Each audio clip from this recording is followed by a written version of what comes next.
Yo, we back again. You know we never slacking off. Judah Ben, yo. Ladies and gents, get prepared for another greater event. If you never linked, then make an attempt. On Fridays, there's really no other way to be spent. Tune in, hit the link, and leave likes and comments. Welcome to TD Sports Talk. Here we bring sports and entertainment weekly. They break it down deeply. Come peep me as I spit, leave most confused. Pay attention while I introduce the host and crew. Starting off, we got Tommy the host. He plugged in, his predictions transparent like a ghost. Yo, I think that he been doing this the most. He first joined in March 2013. His resume was first seen. Then we got the co-host, Mr. Socrates.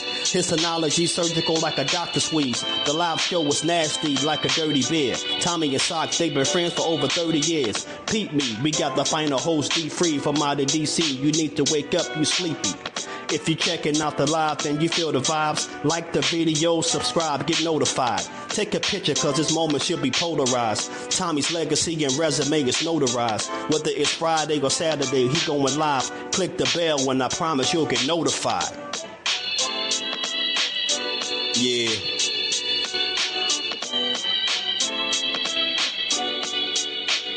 Welcome to TD Sports Talk. Friday and Saturday. Tune in. They're going live late. Word them up. Shout out to Tommy, Socrates, D-Free. Word them up, word them up. Judah Ben. Yo. Tell a friend to tell a friend, son.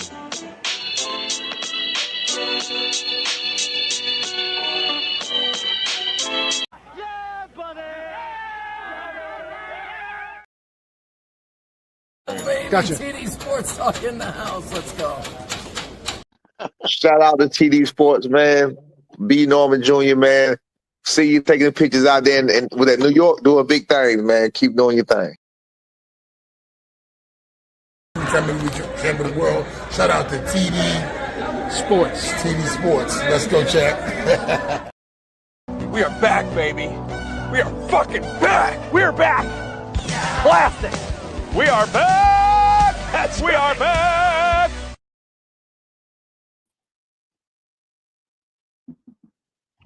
That was your cue. That was your cue, man. You dropped the ball, man. Wait, we gotta do this again. We gotta do this again. We are back, baby. We are fucking back. We are back. Classic. We are back. We are back. We are back. Yo, we are back. Another Friday night sports talk. We did one last week. It was a short one. We did a different time. Now we'll be later today. We may be sporadic every Friday. We're going to try to do it, obviously, every Friday. I don't know what time we're going to do it. I think whenever everybody is ready to go and feel fit to do it. You know, the last few weeks and the last times I've been doing this show, I've been trying to be, considerate to other platforms that go live around this time. But I'm just going to start doing me and just do it when I want to do it. And that's that. I'm kind of tired of the considerate, you know, the Mr. Nice Guy routine and all of that. I mean, because a lot of these people are in it for self, and I do this for fun. I do this for the great conversations that we have up here. I do it for the great interviews as well. And, you know, and I do it for the people that actually want to watch and talk boxing or talk, you know, football, baseball, whatever it is, talk anything sports related, you know, and, you know, no more Mr. Nice Guy, man. I'm not doing this, you know, considerate stuff anymore. If I feel like I want to go live at 6 o'clock, I'm going live at 6. If I feel like I'm going to go 9, that is it. I'm going to talk to my peoples. I'm going to talk to D-Free. I'm going to talk to Sock, and we're just going to make it happen. Shout out to the people in the building real quick. My man Pedro, if you want to come up and talk about the Zuffa TKO League, about your favorite person, Dana White, you are more than welcome to. I'll drop the link in the chat. My man Dub Right Side, you're also welcome up here as well. I know Sock doesn't like when we have a lot of people on the panel. Salute to you. But I think one more is not bad. And Sock is not even here yet. So and Sock knows what's going to happen when he does get up here, and I'll just wait till he gets here, and we'll surprise him with that. But D Free, what is good with you, bro? How's everything? How's the week been going? Are you ready for the weekend? Yeah, man, I'm ready for football. We ain't really got no boxing going on this week, so I'm looking forward to college football. And I'm looking forward to the NFL. Yes, indeed. Yes, indeed. Damn, how did you get the link? I didn't even drop the link, Dub. How did you? I Did I get drop this the link? on. Oh, I okay, get cool, this cool. on. All right, nice, nice. That's what's up. So, what's going on with you, Dub? How's your week been going? Are you ready for the weekend?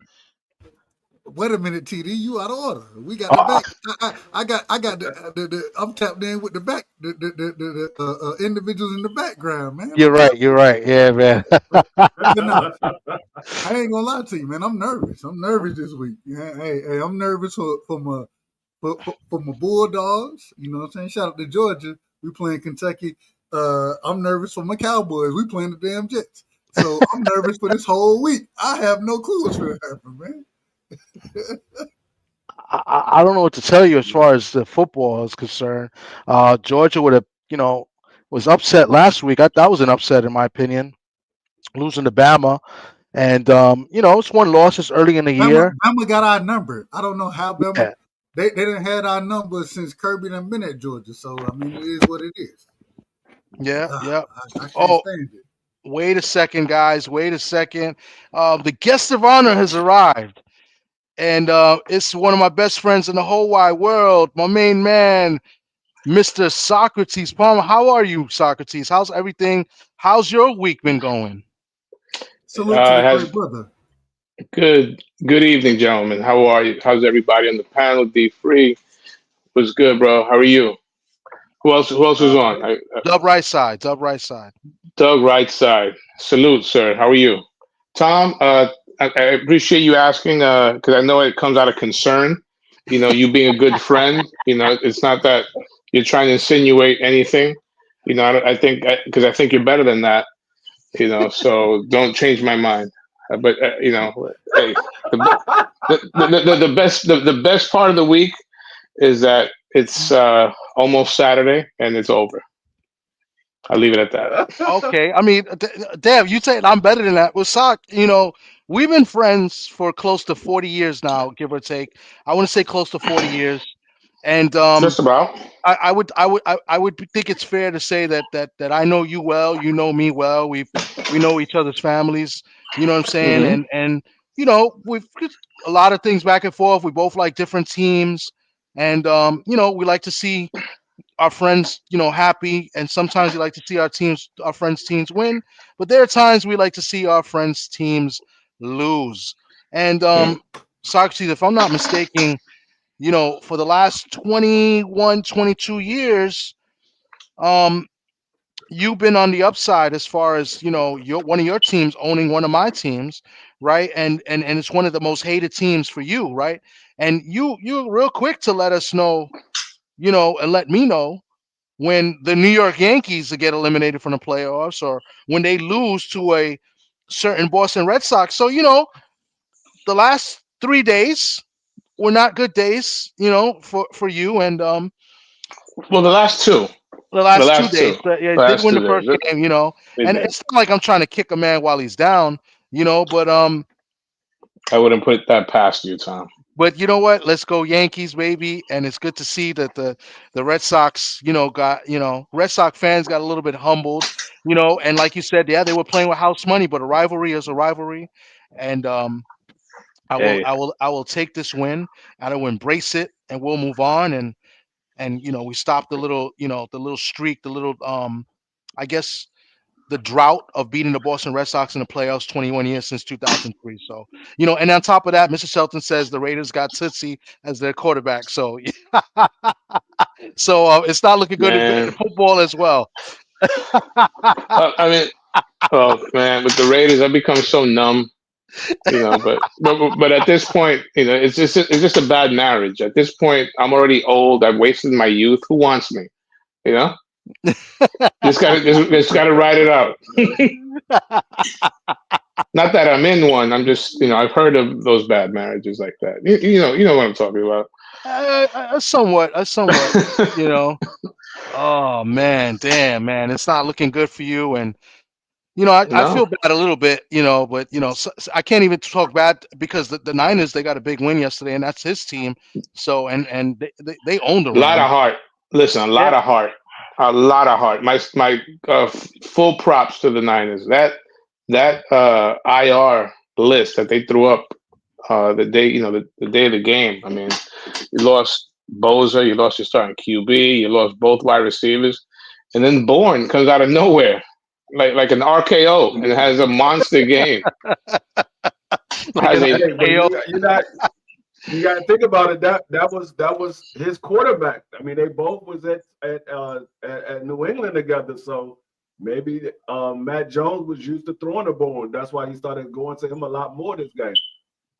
That's good. That's a good job by you, D. I didn't even realize that. You're right. Mac Jones looked really good in that system. And you got to. I'm sure some people in San Francisco are second guessing if Mac wins again. Do you just? He's got some mojo going. And Brock. It sounded like Purdy was lighting it up. So Mac Yeah. Jones looks Hey, Mac Jones looks special out there. I'm he just being does. hey. honest. He looking special right now, and it's crazy Mhm. because when he was over at New England, even though he did have Bourne over there, he ain't look nearly the way. And I give a lot of credit to their head coach Shanahan. I think Yes, Kyle Shanahan, bro, he a great coach. You know what I'm saying? And he's a we're very seeing good it play from the caller. play. Go ahead. He's a great play caller. He's a, Absolutely. great play caller. And And but we're seeing it. We're seeing it live in real time. You know what I'm saying? mhm. There are times where these guys they get out there, and when you lose one of your best guys, and they done lost all their best guys. Respectfully to the 49ers, they done lost all their best guys, Mm. and you still able to find a way to grind out a win like they did against the Rams. Man, that's special right there. So shout out to Shanahan, man. Yeah, Yo, you know and what? I Yeah. mean, I know you guys are being nice and really nice, but fuck the Niners, bro. Seriously. Come oh, on, man. Enough of the oh, Niners All, talk. all You I'm know gonna say I'm is sorry to Brock drop the Purdy. F-bomb. Brock Purdy You know better I be can't looking stand the 49ers. You know what? Everything you guys saying, it's been great and it's true. And, much props to the 49ers, but come on. Let's stop the praise of the team that I can't stand the most. Shelton, congratulations on the big win. You guys in first place. All good. I don't want to hear it. I don't want to hear it. Shout out to my man Johnny Boy, Hey, boxing in the building, coming through saying what's up. Salute my man Johnny Boy. But let's go. Let's talk a little boxing first. Welcome to the panel, Marky Dan and BVO. We're gonna get into some boxing. I want to have a good discussion here. Let's try not to cut over each other. It's a bunch of us, but I wanted to bring up whatever was on everybody's mind. But we're gonna lead off with this Zuffa boxing with Dana White. I wanna really get into the weeds of this and discuss this and see what everybody's thinking. Shout out to my man PYP Boxing was good. Salute. And yes, Mr. Shelton, I'm mad. Yeah, I'm mad, and I openly admit that. You've been making me laugh all night. You trying to make me break character, and you finally made me break character. This guy was trying to make me break character in Rich Mancuso's show. So you know what? Enough of the Niner talk. Let's get into it. Let's go into I want to get into the weeds of the Zuffa Boxing League. I want opinions. I want to know what you guys think of. Is it good? Is it bad? Is it a mixture? What we're gonna do? I mean, I'm gonna, since Marky Dan and BVO were the last to come up, I'm gonna let one of them play lead off, Ricky Henderson style, and start this off. Well, salute to the panel. Salute to Chop Cheese, Tommy, my guy, everybody up here, Dub, right side, D Frilio, BVO, the brother in the corner. That's my bro Socrates. Salute to him as well, the Dominican. Um, I mean, I like it. Zuffa boxing. I mean, wait, so are the Fertitta brothers involved? I don't think so. I think this is. I mean, I don't know. That's a good question. I think this is all Dana White with, I guess, a little bit backing from Cause Turkey, but I don't Zuffa, think Turkey's really backing it as much as people think. So I don't know. That's a good question. I honestly don't know. I don't know if anybody up here knows. Well, But I'm interested to see what happens. I know Turkey and Dana White are doing business because of their relationship with TKO Holding Groups. But so I don't know. Like I'm just intrigued to see what happens. I really don't know what to make of it. okay. BVO, you are there? You asleep? You awake? How you doing, BVO? Are you there? What's up, nigga? That's the greatest intro in the history of this channel, I think. I Hey, mean, man. Shout out my African brother, Sock, man. Shout out my man, Right Side. And of course, man, Puerto Rican Free, man. And shout out to my man, West Indian Mark. I think So Zuffa is hey, just hey another Tommy, my bad for cutting you off, BBO. I'm looking at it right now. So it doesn't have nothing to do with the Fertitas. It is a joint venture between Salah, which is a Saudi based investment group, and TKO Holdings, and it's being over and Turkey is the overseer for the Saudi side of it. Johnny Boy. Hey Johnny Boy, I'm gonna be in Brooklyn, man, for the what's left of Danny, man. We're gonna see what's left of Danny. mm. So hopefully you in the house, man. My man Keith Cologne hooked me up, man. So we gonna see what's going on, man. Shout out to my man Johnny Boy Boxing with the 20 piece. I appreciate you, Johnny Boy. That's my guy. He does media with Fight Hype. Go check out Johnny Boy Boxing and Fight Hype and go check out his channel as well. He says he's got Vito Milnecki tomorrow to ask about him joining Zuffa Boxing. And that's good. That's good. Well, we're gonna go talk about the two. He's one of two fighters or two name fighters that have already joined this league. The other one is Kalen Walsh.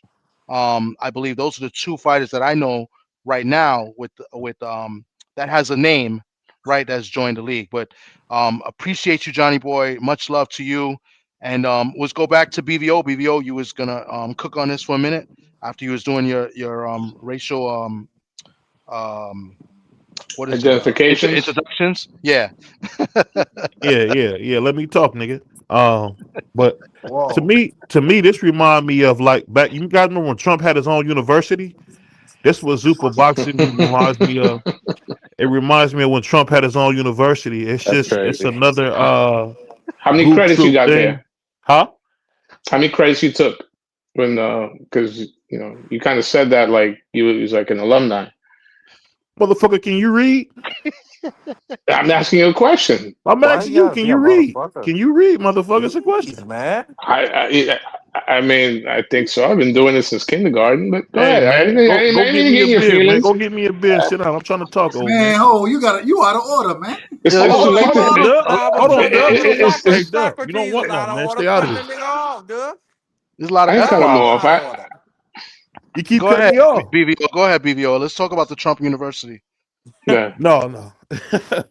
But no. I just think anybody that was signed to this is an idiot. Um, Mm. this is not going to work. Dana White has been trying to be in boxing for 20 years.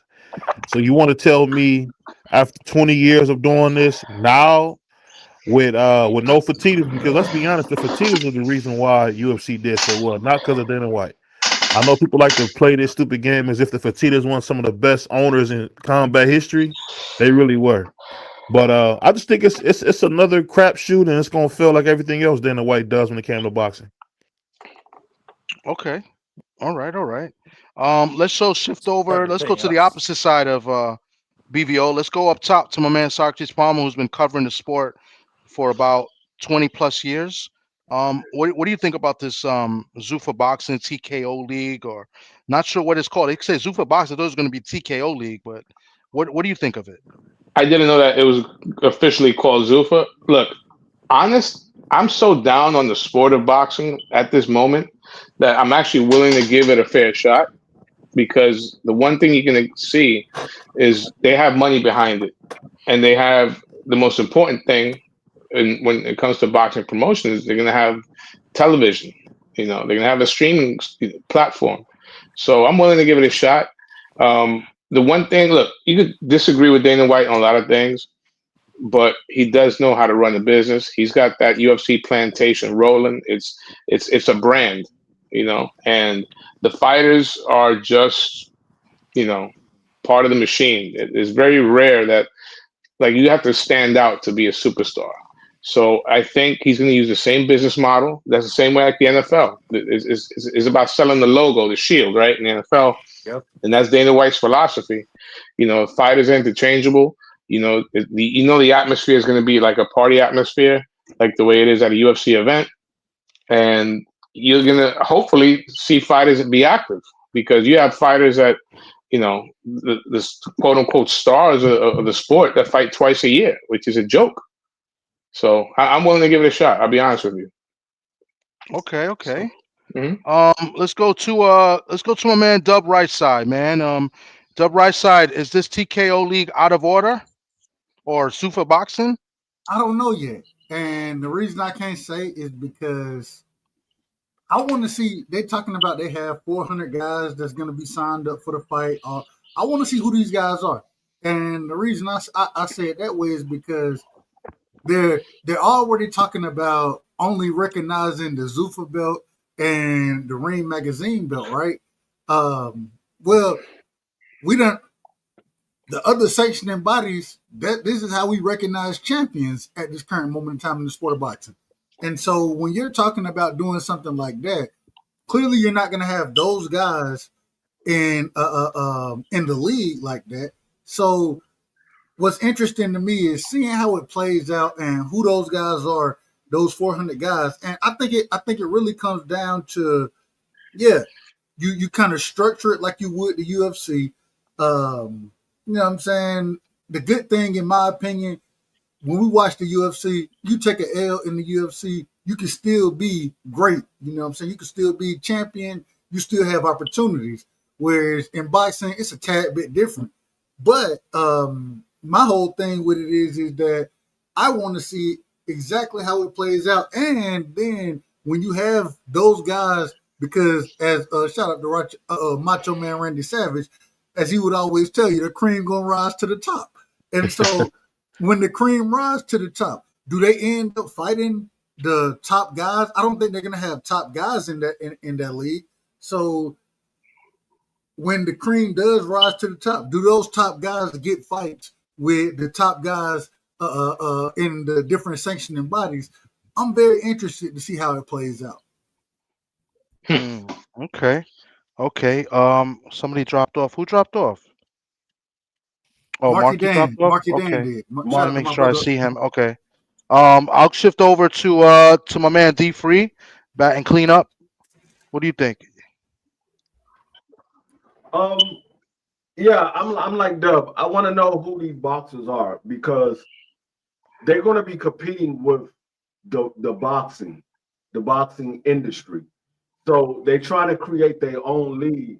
Well, majority of the fans, they know about the actual boxing league and they know about these boxers. Now you're trying to compete with them. What guys are you going to bring over there that's going to compete with the sport of boxing?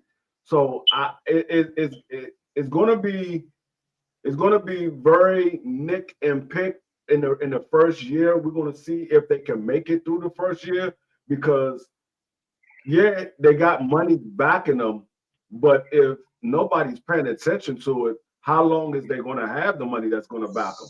Is Turkey going to say, you know what, this ain't really doing anything? I thought it was going to be something a little different, and nobody's really paying attention. So let me put my money elsewhere, because I mean that's what Turkey does. If it seems like it's not working, he take his money and he go elsewhere and try something else.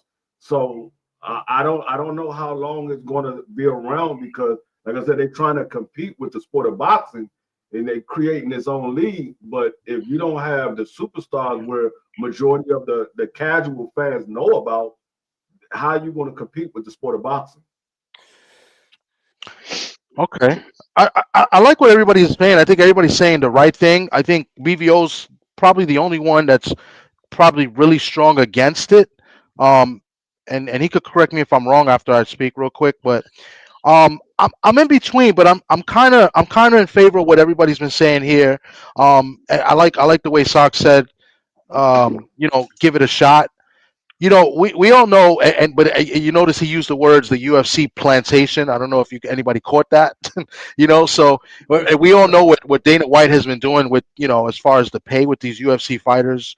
As far as like the percentage of the money that goes to the fighters in comparison to what they're making off the gate, it's really ridiculous.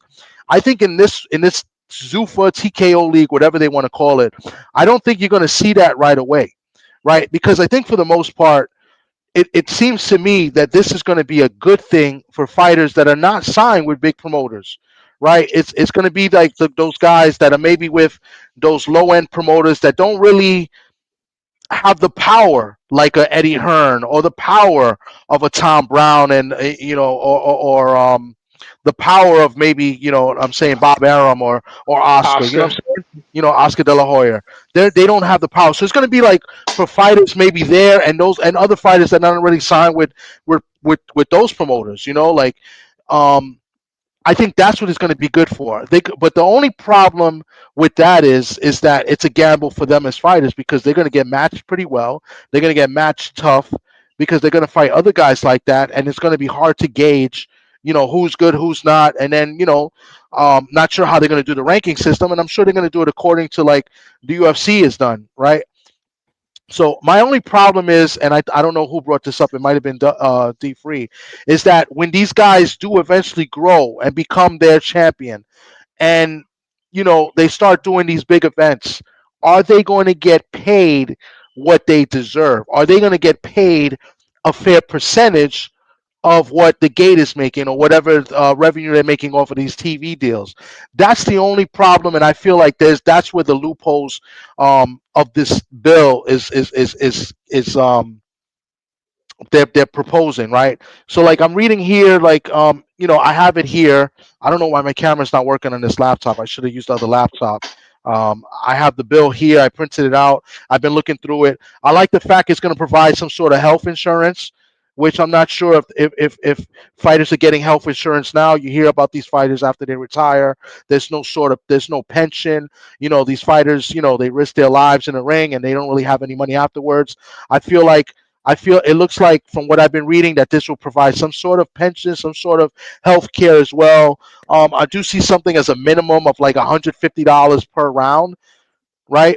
And it doesn't sound like a lot, but I'm going to tell you this: for fighters that I know, that Sock know, and that we've met, when these fighters are fighting like 6 rounders, they're not making maybe more than 5K or maybe 6K. Like that could be like, and that might even be too much, right? So you figure 150, a round.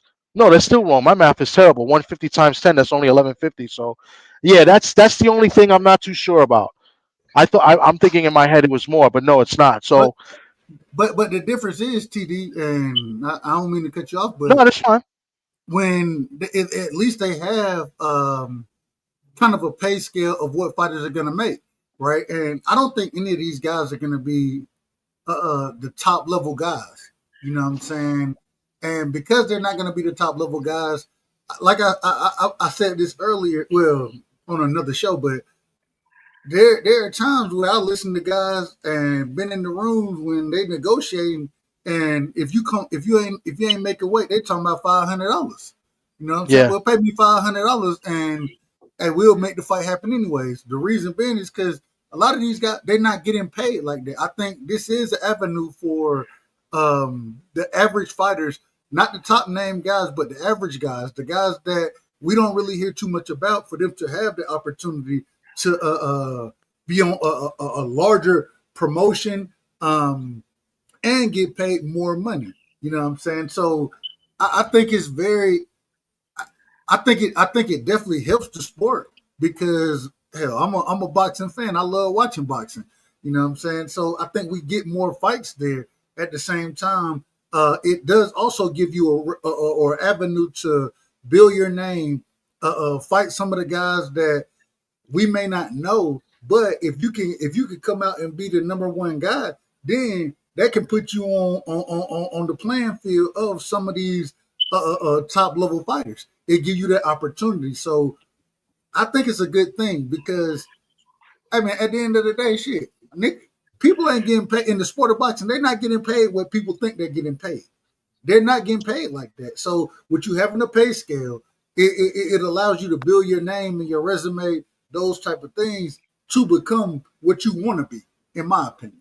I agree with that, and I think it helps fighters that are not getting fights and are struggling.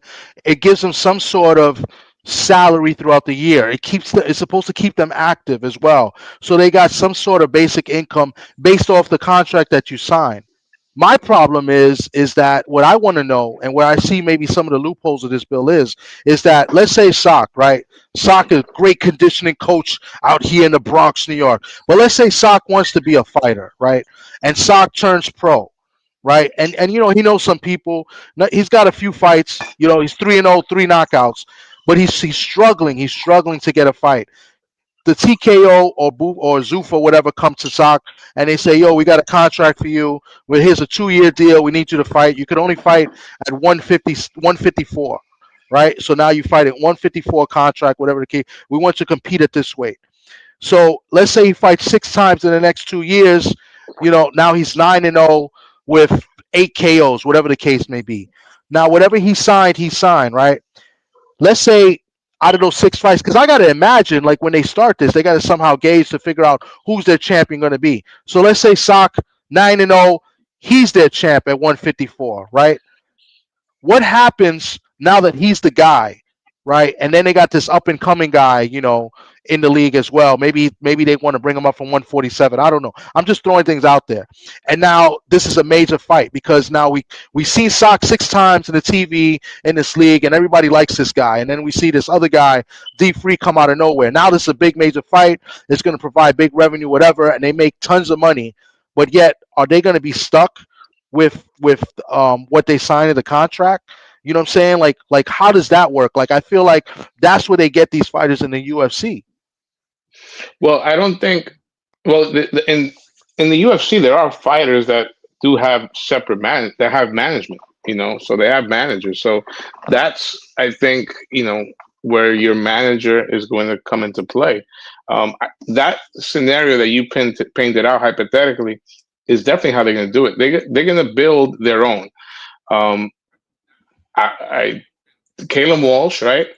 He's he's already promoted with Tom Loeffler, who's a veteran, right? So, like you said, it's going to provide a platform for some of the, lesser promoters, like a Tom Loeffler, maybe like just to say because I know him, a Joe DeGuardia, like those type of guys, and it's going to really ask. Okay, so if I ask, part of the intrigue of UFC is that when you sit down, you watch a whole fight, a whole card, it's competitive, right? And the guy, even the guy that's the B side, still has a chance. And I think that's part of the intrigue of UFC. And they're going to do that same type of formula. I don't think there's going to be, lopsided matchups, even when they're trying to build up their stars. Kalen Walsh, he's got the complexion that Dana White likes to promote, right? The biggest stars in UFC are white. They've always been. That he's gonna tap into that market of the white fan that has gone away from boxing. Okay, so is calculated. He's got the TV. Who's the other guy? The Maneki, you said? Maleki from New Jersey. Mm-hmm. Okay, and he's a done deal. That's as far as I know. Johnny Boy's going to interview tomorrow, but that's what I saw a few days ago, that he dropped he's not with Top Rank and he dropped him. And that's another thing you put out, like, with Tom. I'm sorry. He's also promoted by Cornflake Lamana, the fighter. Oh, yeah, he's done a show with them. Mm-hmm. They kind of like merged. But what I'm saying is, like, I think, and that's the whole point. Like with the Muhammad Ali Act, and people talking about the Muhammad Ali Act compared to this bill. I think the purpose of this bill is that they can't work with a promoter. So I don't think, like, Kanan Walsh is with Tom Loeffler, but let's face it, we know this because we spoke about this like 3 years ago, that was Dana White's guy the whole time, even though he was under Tom Loeffler's banner, but they were fighting on the UFC Fight Pass or Fight Zone, whatever you want to call it. That was really Dana White's fighter. So what I think is that Kalen Walsh is in this league. He's no longer under Tom Loeffler. I think that's the whole purpose of this bill, that they can't be with any other promoter, that they're under this banner and they're promoted by them. Well, and here's this, man. Let me, before that's so sad about all this, real quick, here question, and somebody could top it. I don't know if it's true or not, but Shelton Moore says $750,000 for championship fights as the pay scale. Is that correct? I'm not sure, but I don't know if anybody else can confirm or not confirm that. I No, believe that's correct. yeah, that's correct. That's correct. That's the most that you can make.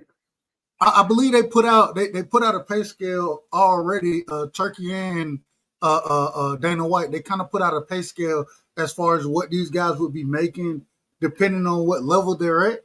So I do believe that 750. I believe that's the highest you're going to make as far as championship fights go.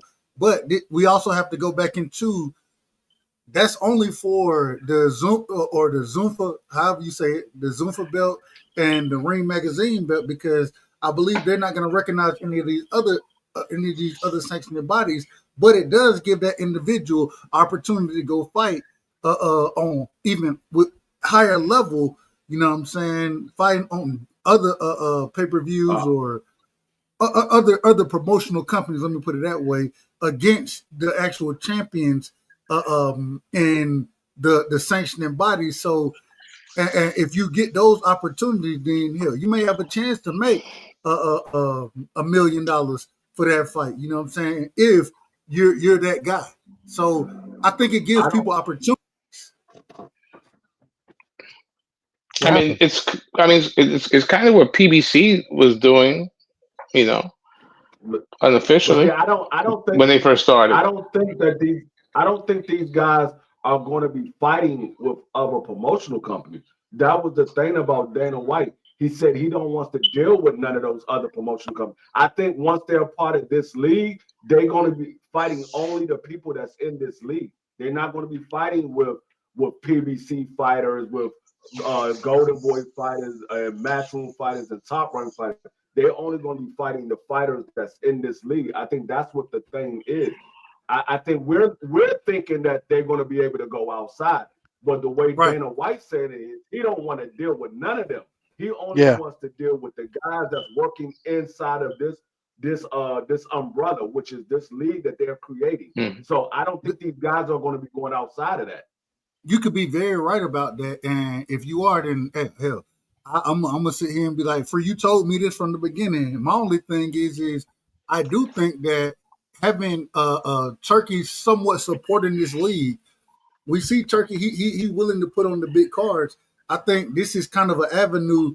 I would the way I kind of look at it, I look at it as the what's the smaller league, not the NBA, but the my God, what's it called?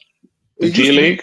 It used to be called the G League. I don't think it's called the G League now, but it's a way to propel you to that next level, and that's what I would think that this would be, kind of like Pro Box is. We watched Najee Harris. He just went on, put on a fantastic show on Pro Box, right? Stopped this guy. I believe it was second round, something like that, second round, somewhere in there. Before that fight actually took place, we were hearing about there being an opportunity for Najee Harris to fight on a Turkey card against Beterbiev. So I think you can. I think it can kind of be a stepping stool into the upper echelon, because you're still gonna have Turkey doing what Turkey do. With Turkey supporting it the way he is, I kind of look at it as this is the G League, this is the NBA. You know what I'm saying? So I could be wrong about that. I could be very wrong about I think what I was Mm-hmm. going to say. So, let's say Vito is the champion. He's the champion of whatever weight class he's fighting at. Let's say he's fighting at 160. He's the champion at 160. He has the Ring Magazine belt, and he has their whatever their belt is going to be called. If he moves over and fights somebody from PBC, is that belt going to be on the line, or are they going to say, okay, you're going to be fighting, you're going to fight over there, but you're not fighting with our belt? I don't think so. That's the saying. I think, I'm sorry to cut you off. I think what you said before, D Free, is accurate, and that's what I'm saying. I don't think they want to deal with any of the promoters, and of course, we didn't mention this. I don't think anybody's mentioned it. They don't want to deal with any of the sanctions bodies. And like Dub was saying, also, Dub, you was right. I think it's going to be a separate entity. It's going to be a separate league. It's going to be their own entity, their own champion, their own rankings, their own belts.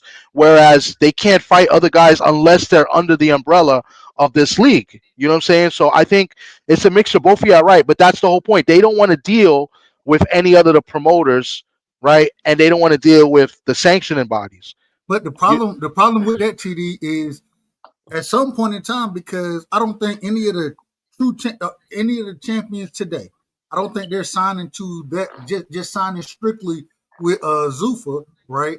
And because I don't believe that, and maybe I'm wrong. Once again, if I'm wrong about it, y'all criticize me when it's time. I have no problem with it, and I take that on the chin. I just think that it's ways, because even with Pro Box, right? Pro Box is kind of it's still, it deal with the sanctioning body, those type of things, but kind of a league of its own. This is a true league of its own, and because they're working with Turkey the way that Dana is working with Turkey, Turkey is going to continue to put on those top level fights. In my opinion, No, he's not. I could be wrong about it. I think No. this is gonna be they're gonna be in their own little universe, Yes. and that's what it's basically gonna be, and and I don't think that Dana White's gonna just look at his league as a G League. No, he's gonna publicize that this is real boxing. This is boxing that we grew up on. He's gonna hearken on all the negativity that has turned away a lot of fight fans. Boxing is not what it once was, and I'm not saying anything new. Boxing used to have a daily beat writer in the Daily News. That doesn't exist anymore in New York. Okay, so what has turned people off? Bad decisions, corruption, the alphabet soup of the sanctioning bodies, like they used to call it. All that stuff. He's gonna. That's the narrative, and that's how he's gonna promote his league. So this is the question I have to ask you then. Because we still understand who the top guys are in the sport. The top guys are not, in my opinion, and correct me if you think I'm wrong, the top guys are not signing up for this league. No. Right? And so he can, if that's what he wants to do, then it will never be a time where the guys in his league are looked at as the top guys if they're not going and fighting the top guys. Well, not initially, not initially. Not initially, but when they start, if it succeeds, let's say a year. I don't mean to cut you off, but don't you think they're definitely going to tap into the amateur market, the top Olympians eventually. Agreed. They may be doing it as we speak. So remember, boxing it will always be around. It's boxing's always done a good job in building stars. Right now, with Canelo losing. Who is that next, superstar? Abdullah Mason would never fight in that league. The Devin Haney's of the world would never fight in that league. The Brian Norman Jr.'s would never fight in that league. Correct me if you think I'm wrong about saying that. Correct me, but those guys aren't. I agree. The Cromwell Motons, they're not going to fight in that league, and so there has to be a time where. Once we get our champion, right, we gotta test our champion now to prove, because one of the things I love about Dana White, I do think he wants his league to be the best. I believe that. And so at some point in time, I gotta test it against the upper level competition. Hence the reason I think him and Turkey, the way they're friends now, I think that's where that kind of comes into play. And so I think it's gonna be a time where he's gonna have if we want to say 5 years from now, you know what I'm saying, as he recruits the amateurs and those type of things, he's paying better.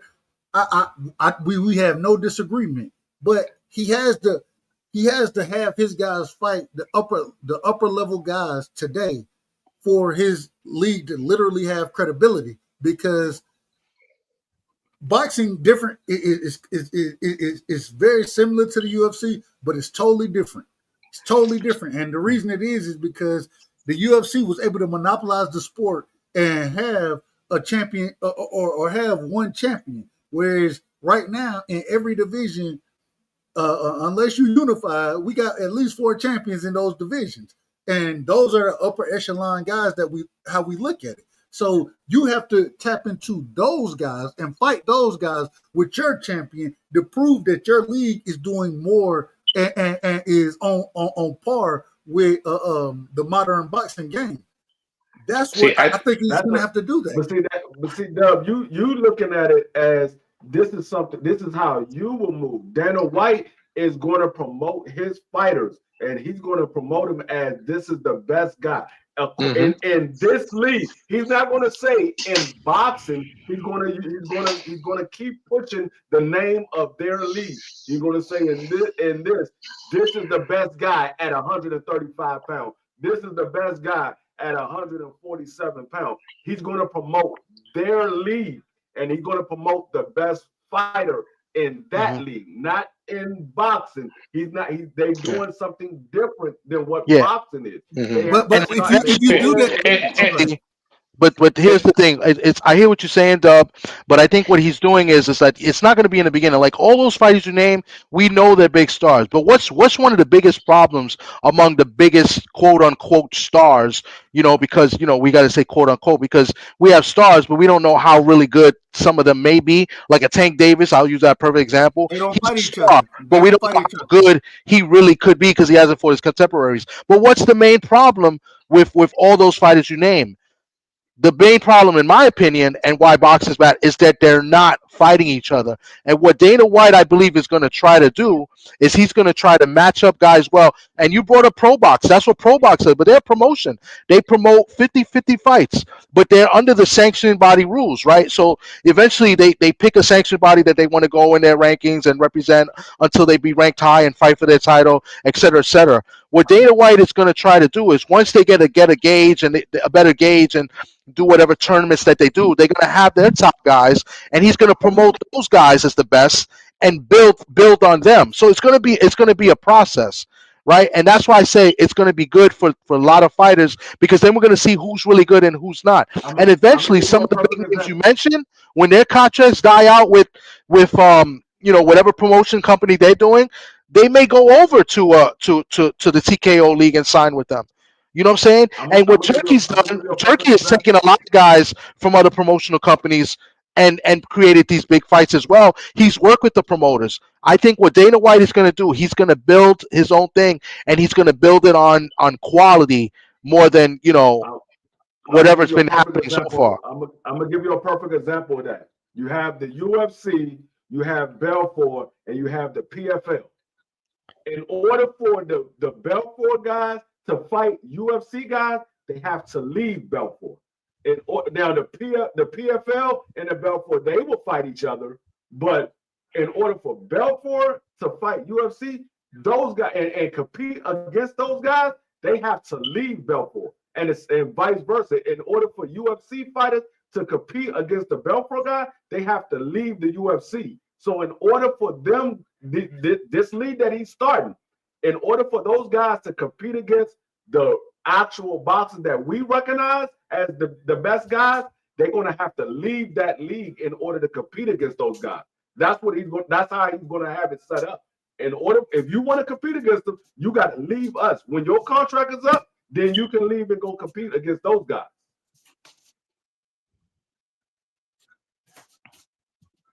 I don't know enough about UFC to speak to that point. I don't know enough about it. I don't watch UFC like that. So I plead the fifth in this situation. I plead the fifth. Okay. Well, I don't know. I mean, it's something that's. I think, like I said, it's going to be good and bad. My worry is that once these guys they become some sort of star, and and if it is a success, because we don't know if it's going to be a success or not, right? We don't know until we see the fights happening, and we start seeing shows. We're not going to know. My problem is that once these guys, if they are successful, and these guys become stars. Stars that I guess you could say Dana White built and the league built because that's what he's going to try to do, built up his own stars from the ground up. Are they going to get their fair share of the money when they have their big fights? That's really my main concern with this. Well, here's the thing: does Dana White? Well, I was going to say, does Dana White go ahead and open up the pockets, for these boxers? But what about the guys that have been fighting for him in the UFC? How are they going to feel? The guys that are already hit stars, they're going to pay attention to what these boxers are making. So someone like Tom Aspinall, who's the heavyweight, star that they have, you're going to go out and because you want to make an impression, you're going to start paying these boxers, at the same pay scale? I don't think so. So No, it's going to if you be a lot of questions. Mhm. But this is the reason I if you say listen to this if is you why I listen to what compared he it to. said, Go Guys, ahead. Go ahead, Freak. My apologies. no, I was saying if you listen to what they said when they first announced this, they said they were going to be going after the young fighters. They're not going Right. after the stars. They're trying to get Right. these young guys and build them up. They know Right. that these stars are not going to go for that pay scale. They already know Right. that. These guys are already making $2 or $3 million a fight. They like, hold up, I'm making $2 or $3 million. You want me to drop all the way Mhm. down to 750 per fight? Mhm. No, I'm not doing that. So they already know that. They're going after the young guys, that the guys coming out of the amateur, the guys that's not getting these big contracts. Those are the ones that they're Mhm. trying to go after.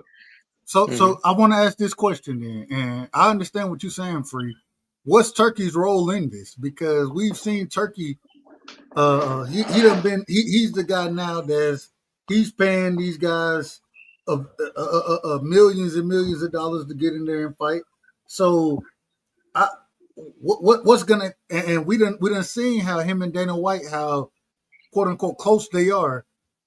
What would be Turkey's role in it? I think that hence the reason I used the terminology I used or the example I used as far as the G League and the NBA. What would y'all say Turkey's role is? Let me ask that. Turkey is the money man. He's the money man behind the league, the league. But you got to remember, Turkey said he had 18 months left to deal with these promoters. After that 18 months, he was doing his own thing. He's not going to be working with these other promoters anymore. It's only going to be their league that they're starting.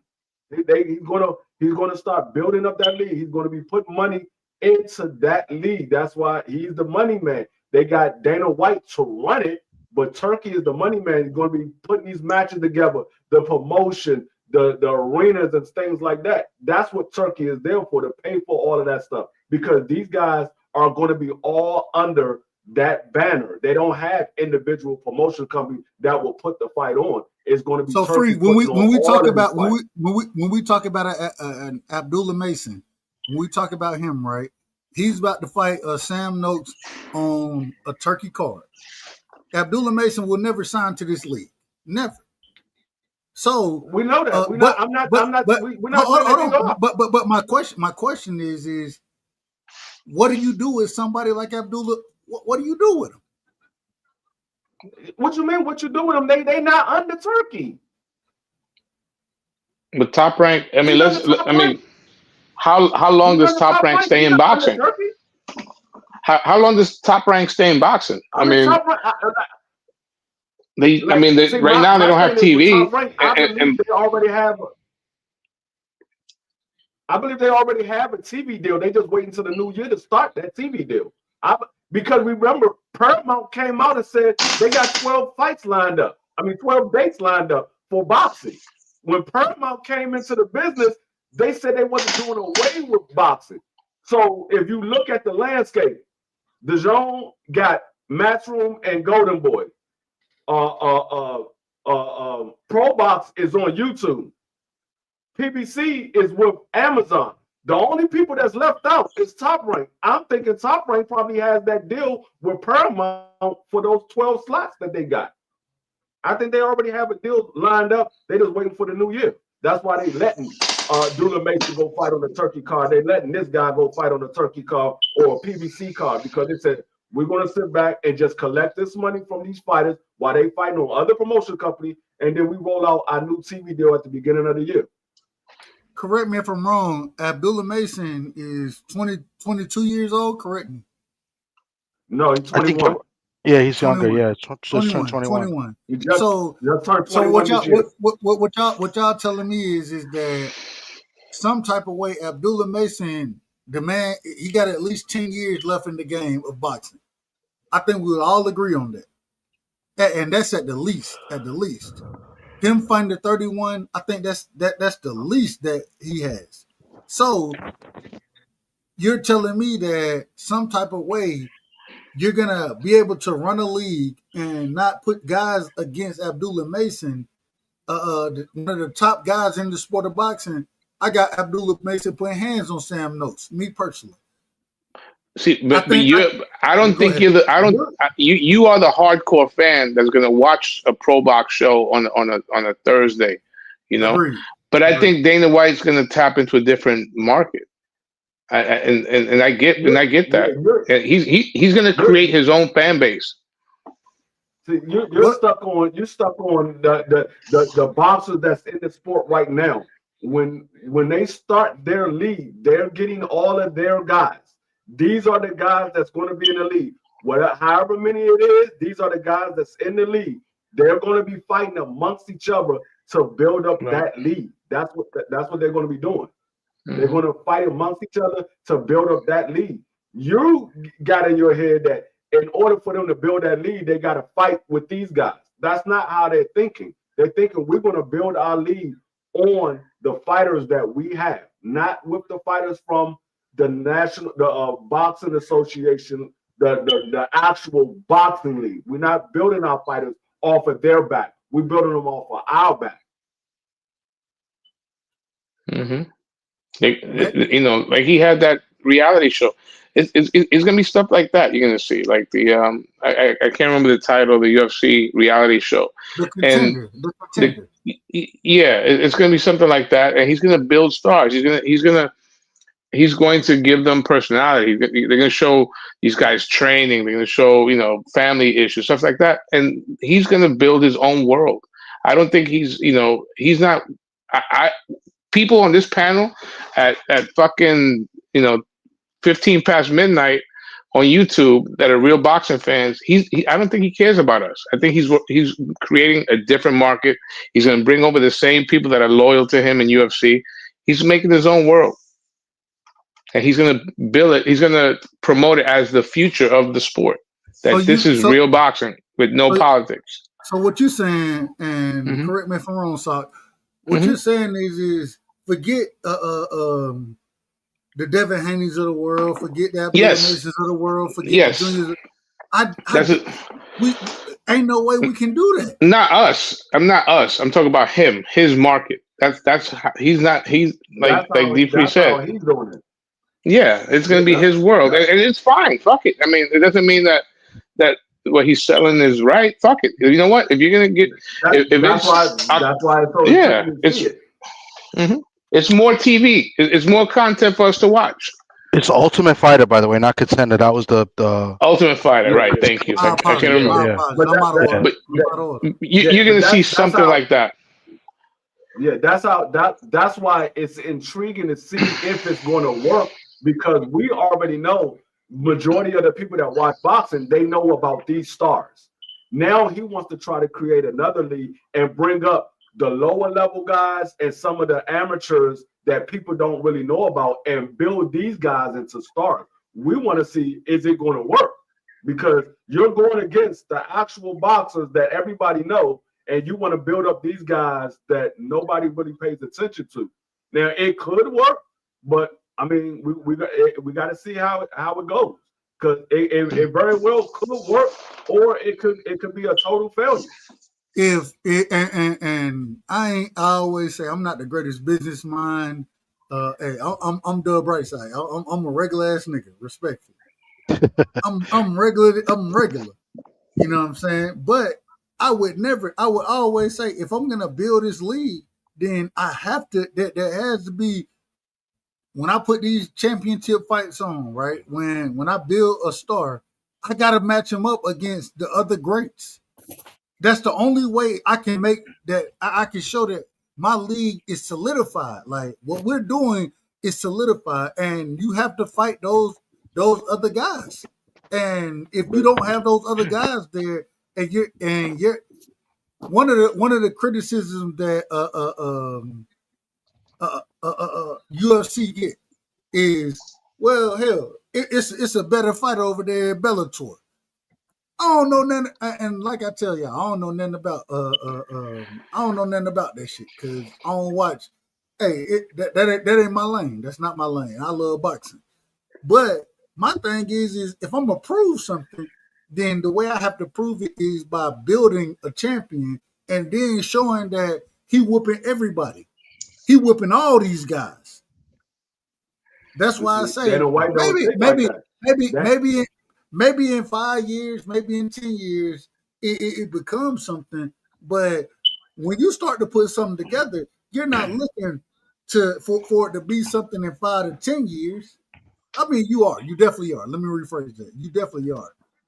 But when you have these young guys out here, man, ain't nobody trying to hear that. Anybody who knows the sport of boxing, and maybe I think that may be my downfall in all of this is most folks don't know shit about boxing. Yeah. Because they don't know shit about boxing, then they will gravitate toward that. Whereas, hell, I'm a boxing fan, and because I'm a boxing fan, I look at things a little differently. Maybe that's my problem. But see, Well, this is the I thing. hope this league Go ahead. succeeds because it gives. I hope look, if you're a boxing fan, then you hope that that league succeeds because it's going to give people opportunities. Mm-hmm. It's going to give people more And jobs. Shit, and that's what I hey, was saying. I Like I look at it say, from a business standpoint myself. I would love to, to have someone in that, especially when you know that they're going to get steady work. Yeah. Fuck it, You see, at the end of the day, it's a the more and business. more, the more and more this and conversation comes up. I was about to Real quick, let me go real quick. So the more and more the conversation comes up and we speak about it, and the more I hear it in other channels as well.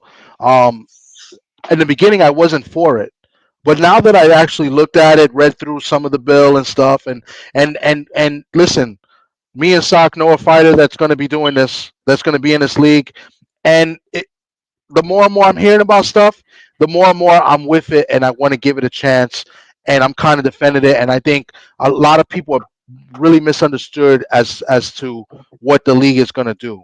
And like Sock said, it's going to give more jobs. It's going to give people more opportunity. Sock is a strength and conditioning coach. Wouldn't it be cool, like if like a few more guys from the Bronx, they were signed up for this league, and they need a conditioning coach, and they sign up with Mr. Socrates Palmer. You know what I'm saying? So like, I think it's good, and it's like another thing Queen 71 just said too. I think it ultimately be better for the fighters with the benefit package. They're gonna have good health care, right? I just think we need to just give it a chance. And if you like boxing, I think stop looking at Dana White for the scumbag that he may be, and maybe Right. this plan, in this league may actually work. Give it a shot. But I've seen people really kill it just because they don't like Dana White. And Right. listen, I wasn't for, because, like I said, look, 3 years ago, maybe two and a half, Sock told me, and then I told a bunch of people because he was like, look, Dana White is getting involved in boxing. We said this. And then we had the fight where one of our guys, a guy that Sock trains and works with, fought Kalen Walsh in the Garden. And who was there? Triple H, Dana White, John Jones. I mean, there was a lot of UFC. Now, mind you, the UFC was fighting, I think, the next day. But the UFC was heavily involved. Dana White was heavily involved. And it was like, you know what? This is just only the beginning of Dana White getting into this anyway. So I was like, uh-oh, it's, here we go. And then, our guy got kind of screwed in that fight, with the referee and stuff. That's a totally different story. So the more and more the conversations come up, the more and more I'm siding with this league, and I want to give it a chance. I still do believe there's some loopholes in there, which could be bad in the future, but let's see how it plays out. I'm not going to totally shit on it just yet. Go ahead, And D. if any, no, I was going to say, sorry. I was going to say, piggyback off of what Sock said. A lot of these guys going to get opportunities because it's a lot of guys that we don't ever get a chance to see. We don't ever get a chance to know. Just like I give for example, like Bartram. Nobody knew who Bartram was. And most people was like, Tim Tszyu going to go ahead and walk through Bartram, and he's going to move on to have the rematch with Fandor. And then Bartram did what he did, and everybody was like, oh, hold up. We gotta pay attention to Bartram. With this new league, it could be a good thing for some of these guys that are good fighters, but they don't get the opportunity. Because there's a lot of good fighters that just don't get the opportunity. That's why I say, for me, the belts don't matter. It's the fights that matter. Because I know some guys get opportunities that other guys don't get because they don't have the backing. So it could be some good guys that they get that they say, okay, you know what? This guy is actually good, but we never got a chance to watch him because he wasn't signed to PBC or he wasn't signed to Top Rank or Matchroom or Golden Boy. He was fighting on a independent promotional company, and so they didn't have a TV deal, so we never got a chance to see him fight. So I mean, it could be a good thing for a lot of these guys that don't get the exposure. Yeah, the exposure or not getting fights in general. A guy like Bakram is a great example. When's the last time he's fought? Since He's the end of right, last year, I think, right? which is a joke, because he's with a dead promoter, in main events, respectively, but they're not putting on shows, they're not headlining him, so it's fucked up. His career's wasting away. He's not getting any younger, and he's the type of fighter that he's too risky to fight. You only fight him unless you have to. He doesn't generate money. He's not selling tickets. So it's fucked up. I work with one of the most talented fighters, I think, at 130. In the world. I'm biased, but Ofacio hasn't fought in over a year a year. Exactly. That's why I said it's ridiculous. He hasn't fought in over a year. That's ridiculous. Now he's gonna get the opportunity, and he's gonna get at least minimal 2 fights next year, no matter what, maybe 3. And he's going to be covered. He's going to get paid. You know what I'm saying? He's going to be active. I mean, that's a great thing. And that's what I'm saying. There's a lot of fighters out there that are struggling. Queen 71 brought up Tales from the B-side. I didn't want to cheap plug myself, but she mentions that we get fighters that talk about that all the time, where promoters don't fight for them. They don't get them fights, and it's tough. This league is going to give these guys the opportunity. Especially, it's going to be perfect for guys like Sak just said, a guy like Ofacio, and other fighters as well that can't get a fight. Yeah, I mean, like I said, I'm not saying that it's going to absolutely work. I'm just saying there's a possibility that it could be a good thing.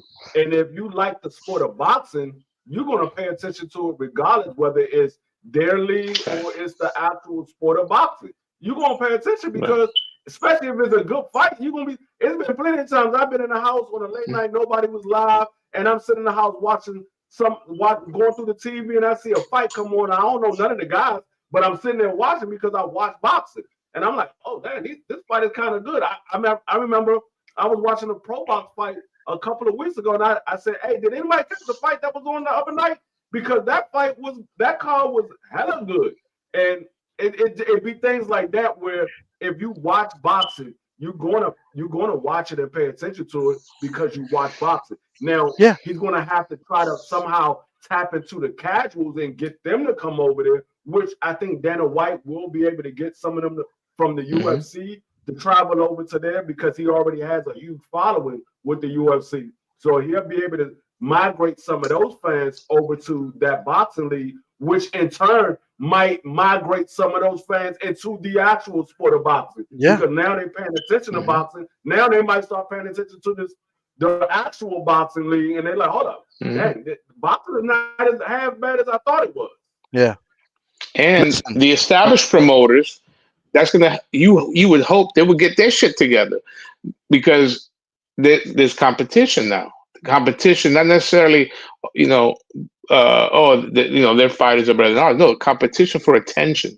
Okay, you can have the best fighters on your roster, but nobody's watching you. If you're not having the same ratings as Dana White's promotion, then you're in trouble. So it'll step up. I mean, Eddie Hearn will have to step up. Oscar De La Hoya's gonna have to step up. And whatever left of Top Rank, they're gonna have to step up and put on better shows. Absolutely, because those big promotion companies, those top 3 or 4, they put on their own shows, and any other smaller guys. We mentioned main events, but like you said, they're not putting on any shows themselves. But there are good shows out there, like we mentioned Pro Box. Who's another good one? Miguel Cotto Promotions, when they throw shows out in Puerto Rico, there's some good fights on those cards. I mean, mind you, some are bad, but if you like boxing, there's some good 50-50 fights on those cards. So like, I mean, and if you're a true boxing fan, it's good. And I think the TKO is what they're trying to build. If I could read Dana's mind and how he wants to compete, and he kind of shits on what boxing is today. He wants to build on quality. He wants to produce and build stars from the mud, from the ground up that nobody knows, and then match them up, and that's how he wants to grow, his league. Which it took some time for the UFC, but eventually, he got it. And look how much money they're making now. The only argument and only problem we have is that the fighters are not making the money. But at the end of the way, business wise, the They're UFC's printing makes money. yeah, they're printing money. That's perfect. So, Yeah. Yeah. I Dub, mean, I plead the fifth. I'm pleading the fifth. I'm pleading the fifth. well, What y'all Dub, want? you What y'all want from me? your I done opinion. told y'all. I done told y'all my opinion, so I'm pleading Yeah, the fifth. yeah, of course, and I respect it. I mean, I just think we got to just open up a little bit more and just let's see what happens. You know what I'm saying? So listen, I like I said, I shitted on it before, and now I'm a little bit biased because I do know somebody personally that's going to be doing this, and and I want to see him be great. So, and I think this is a great opportunity for him, and you know what? And this league is creating that opportunity for him. So let's see what happens. You know what I'm saying? So in any of the I press got. releases, did they talk about the weight classes? I haven't seen anything on the weight classes yet. Because originally I heard they're going to do the original 8. The original 8 weight classes. Featherweight, lightweight. I don't think they'll do original 8. I don't think they can do original 8 because it limits you too much. Because of what's already going on in the sport of boxing.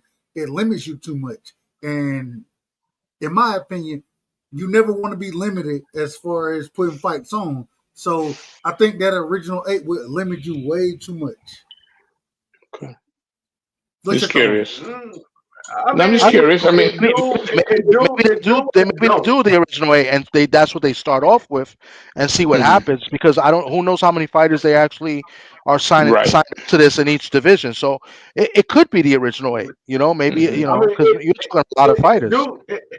It do limit you a little bit, but not really, because now fighters can fight a little heavier. They don't have to cut as much weight, and because they're not trying to make 115 pounds, they could go ahead and fight at 126 instead of trying to make 115 pounds, or they could fight at 135 instead of trying to make 122 pounds. So it does eliminate you limits you a little bit, but it actually gives room for the fighter not having to cut so much weight to make these smaller weight classes. They can fight at a comfortable weight, because that was the thing with when boxing first started. They only had 8 weight classes, and so fighters were fighting in those 8 weight classes, and we had a lot of great fights in those 8 weight classes. And but you didn't have to worry about that. Fighters would have been doing that. They don't want to do that. But the fighters what I'm don't want saying is that's the same way. The same way. That's where all of the belts started coming into in circulation. It's when they started creating all of these extra weight classes. Now they started giving out more belts, and they started expanding. Okay, well, we got one champion here, and we're going to have an intern champion, and then another sanctioning body came in, and then they had a champion and an intern, then another sanctioning body. That's where all these belts started coming into involvement, because they started adding more weight classes, so they wanted more champions. So it kind of eliminates some of that stuff as well. Do y'all think a Bam Rodriguez would go fight on that type of card? Who? Bam Rodriguez. Bantamweight was one of the original weight classes. There's always been bantamweight.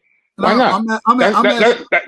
That's a taco away. He's trying to get from 118. He's trying to get He's trying to get one of these fighters to go. He's trying to see which one of these fighters are actually going to go over there. One of the stars is actually. Well, I'll tell you what. If Bam Rodriguez's contract runs out, I think Dana White would be stupid if he doesn't say, "Hey, let's set up a meeting."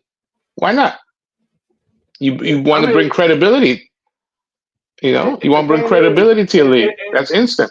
It all depends on what the fighter finds value in more. Do they find their purse as more value, or do they find the benefits that TKO offer that boxing don't offer, which is the health care and one champion and things like that. You can easily be able to compete for a championship. And so it all depends on the fighter, because I do believe there's going to be some fighter that we're going to be surprised that actually signs over there, because they find other benefits than just the money.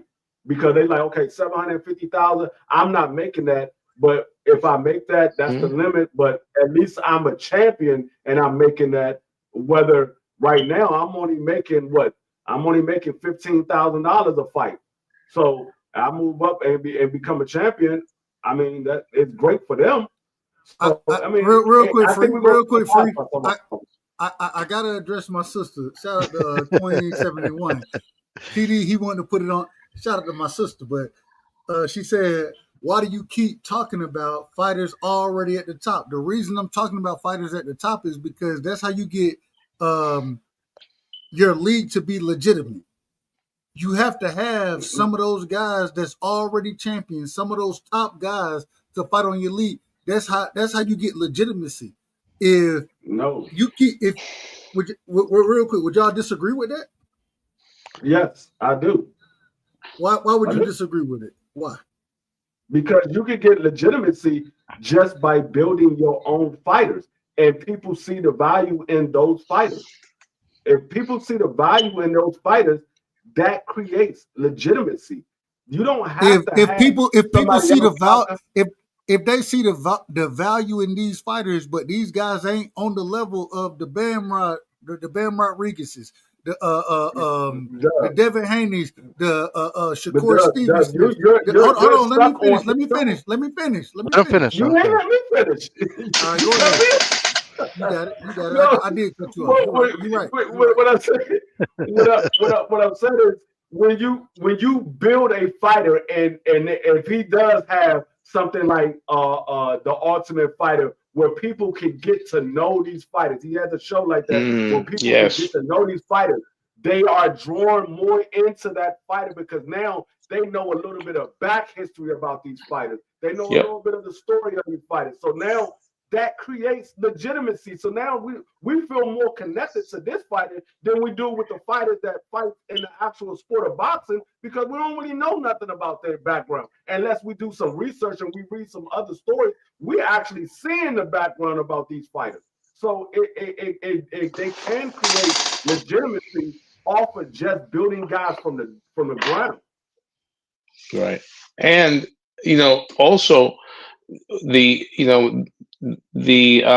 media is going to control the narrative, because if he's on Paramount, right, you don't think as part of that cross promotion they're going to have one of these guys sitting on NFL Today, hey, we're here with the world champion, blah blah blah, you know what I mean? Like, and people, that who's pushing the message, because him and ESPN are no longer together, right?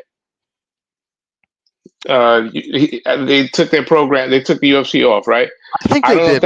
I'm not totally sure, because it's weird, because they still they added wrestling, which is also under that TKO banner. So so let's say if he puts his show on ESPN, on SportsCenter, they're going to be promoting those guys.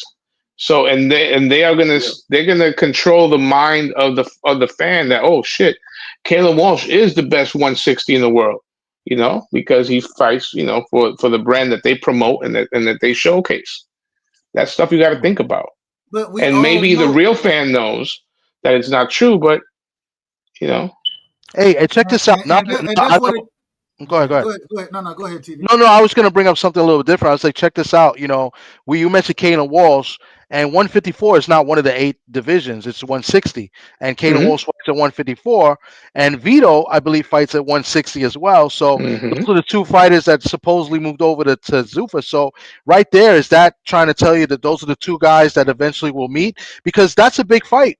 That's a big fight for for guys that are not casuals that really know boxing. That's a future fight that could be set up and could be, and possibly be made. They're telling you that right there. This is outrageous. Oh shit! Y'all lucky I ain't got my drop right now. This is outrageous. And I don't have the soundbite. At this current moment in time, y'all tell me 154 is not the most dangerous division in the sport of boxing? Y'all can But y'all tell me I that. think you're missing the point though. I No, think saying that yeah, 154 is not a division of the eight. Like when Agreed, mhm. agreed. We agree there. We right, agree. yeah, yeah. But I'm still saying that it's the most dangerous division in the sport of boxing. 140 is not a glamour division, right? It's not one of the originals, but at the end of the day, it's one of the most dangerous divisions in the sport of boxing. Yeah, I agree with that. Yeah. So what I'm saying is and I think really I'm coming from a boxing. I'm a boxing head anyway, so I'm coming from a true boxing head. Either A we're gonna talk. purist. I'm a A pure. we're gonna talk about this anyways, but coming from a purist point of view, I want to see these guys mix it up at 140. I want to see these guys mix it up at 54.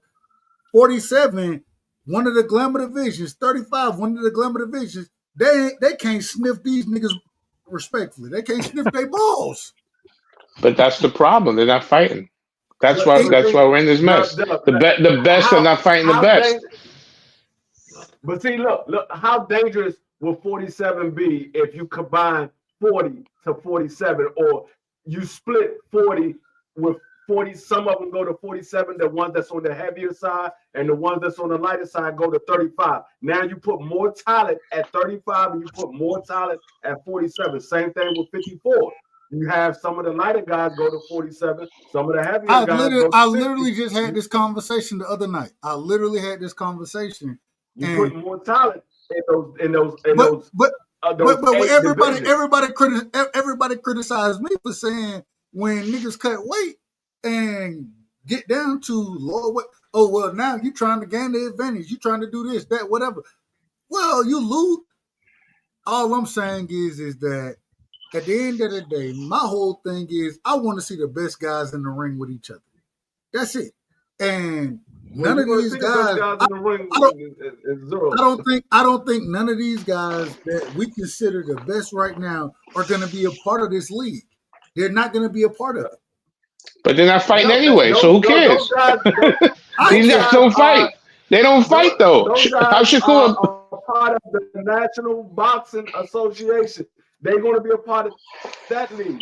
The best guys in this TKO league, those guys are going to fight each other. Those are the best guys in that league. They're going to fight each other. If you might get a chance to see the best guys in the actual sport of boxing fight each other if they ever get themselves together and decide they want to lace these gloves up, you might get those guys to fight each other. The guys that are gonna sign to this league aren't gonna be the guys that we look at and say, man, hey, Not, but Dub, you missed what Dan, we I gotta said. finish.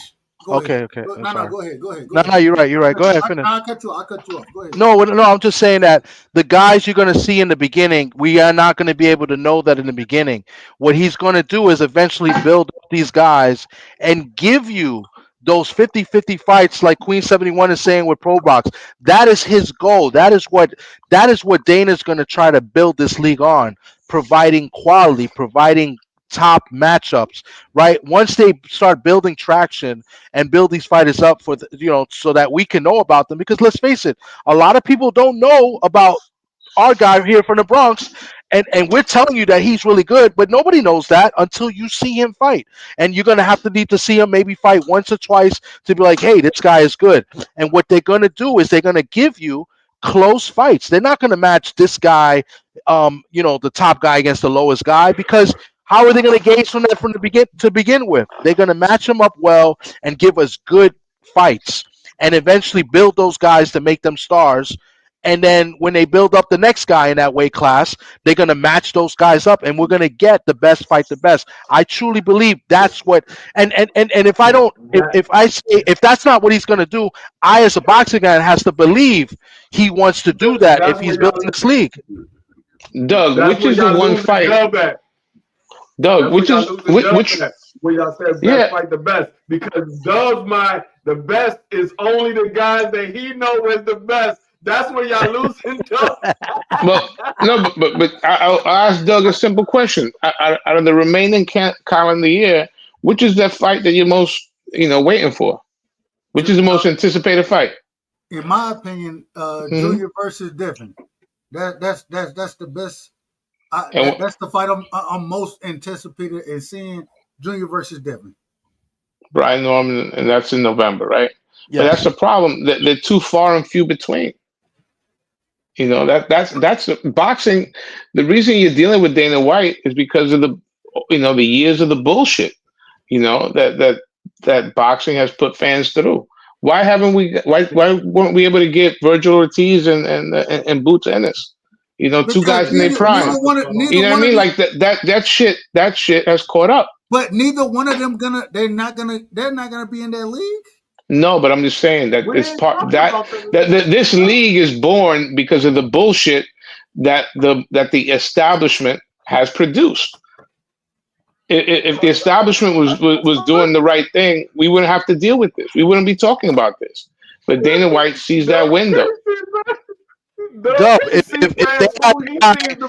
have a guy as talented as Virgil and a guy as talented as Boots underneath this league, he's gonna make them fight each other. Right now, both of those guys we just mentioned, they both are represented by different promoters, and it's not gonna happen. That's the problem that we have with the sport. But under the league, when he eventually builds those stars or build those fighters up, he's going to make them fight each other. And in the UFC, they do that. They match up the top guys all the time.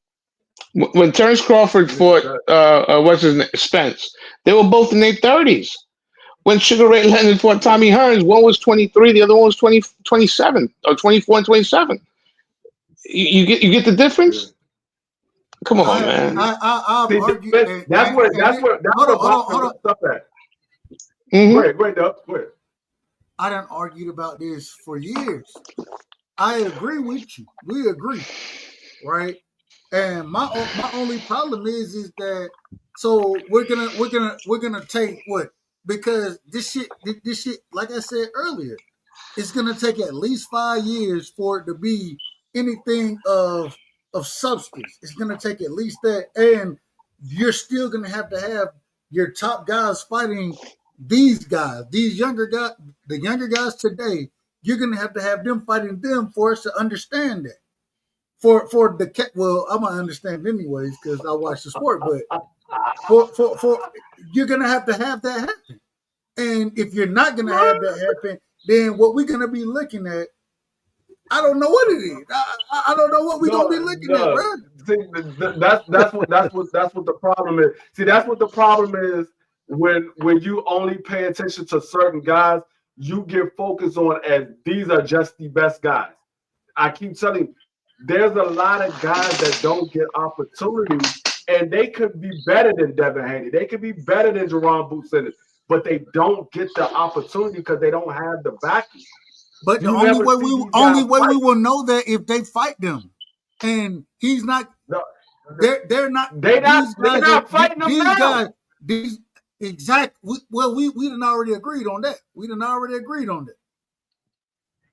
So this is why I asked the question from the beginning. Is he gonna force these guys to go fight those guys? Is he gonna make that happen? Hence the reason I said from the beginning. No. Hold on, but and this is why I asked the question from the beginning.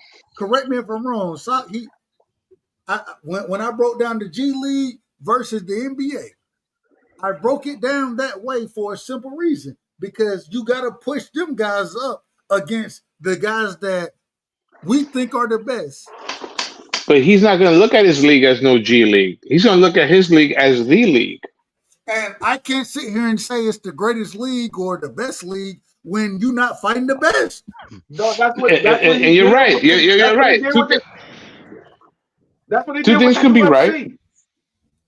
Right. Yes. When he started the Go ahead. It was just his league. You had other little MMA promotions that were going on. Pride. Yes, Pride.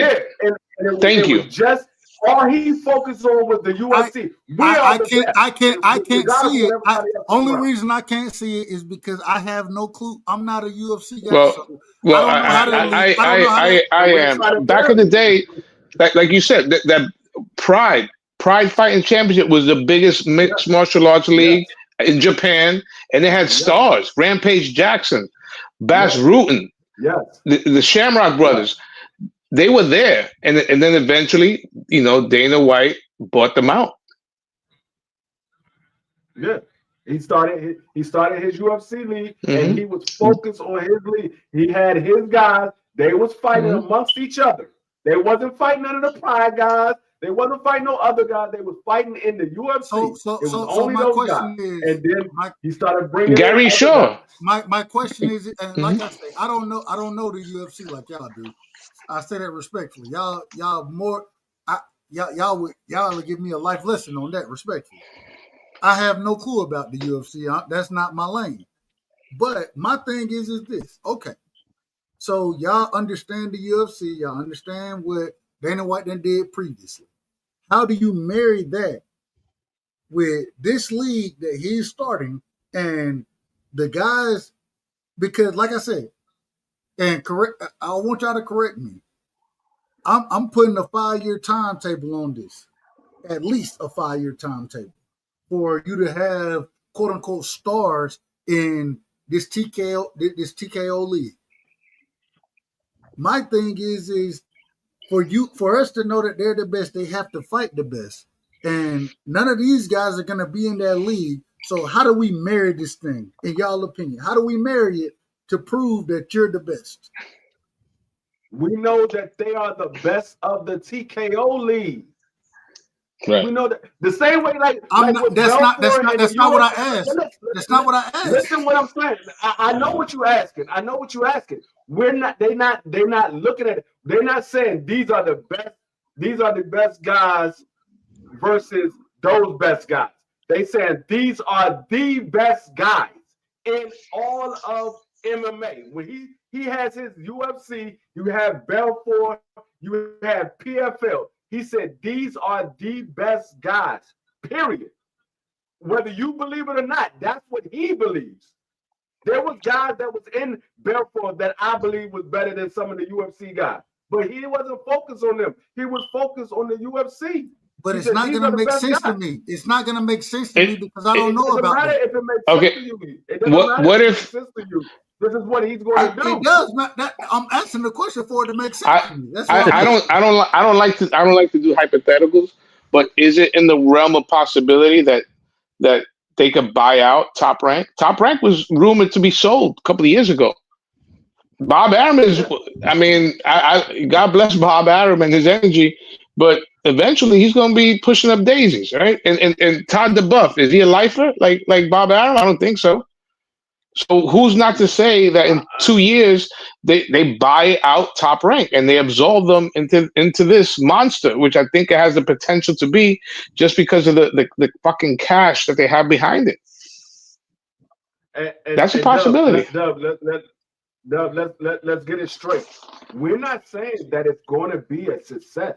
We're saying just give it a chance. Yes. Because if you don't give it a chance, it will never be a success. But I say it from the beginning. I think that it's more boxing. You know what I'm saying? Like I've always said, I don't have a problem with it. My thing is how do you marry this with everything else going on in the sport of boxing? That's what I'm shaky about. Is time will tell.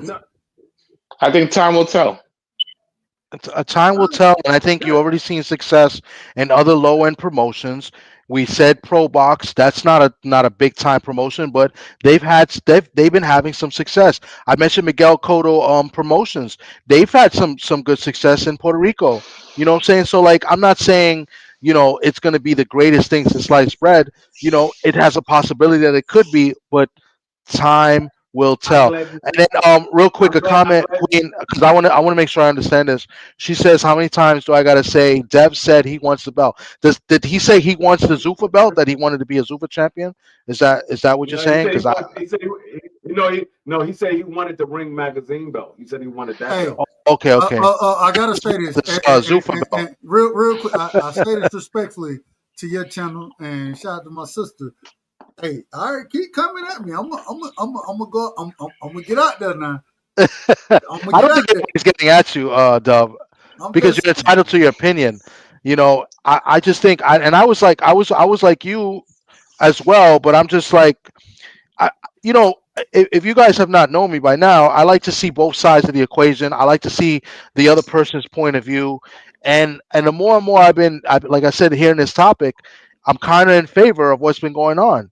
And listen, I always admit when I'm biased, I'm right? glad you brought And up Pro Box. yeah, I always admit when I'm biased. I have a little bit of bias as well because we know a guy that's already going to be in this thing, and and I want to see him be great. So that's where I I don't have stand no on it. bias at all. I've never shitted on the I ain't never said nothing crazy about. All I'm saying is at the end of the day, and anytime it's more boxing for me, man, that's a great thing.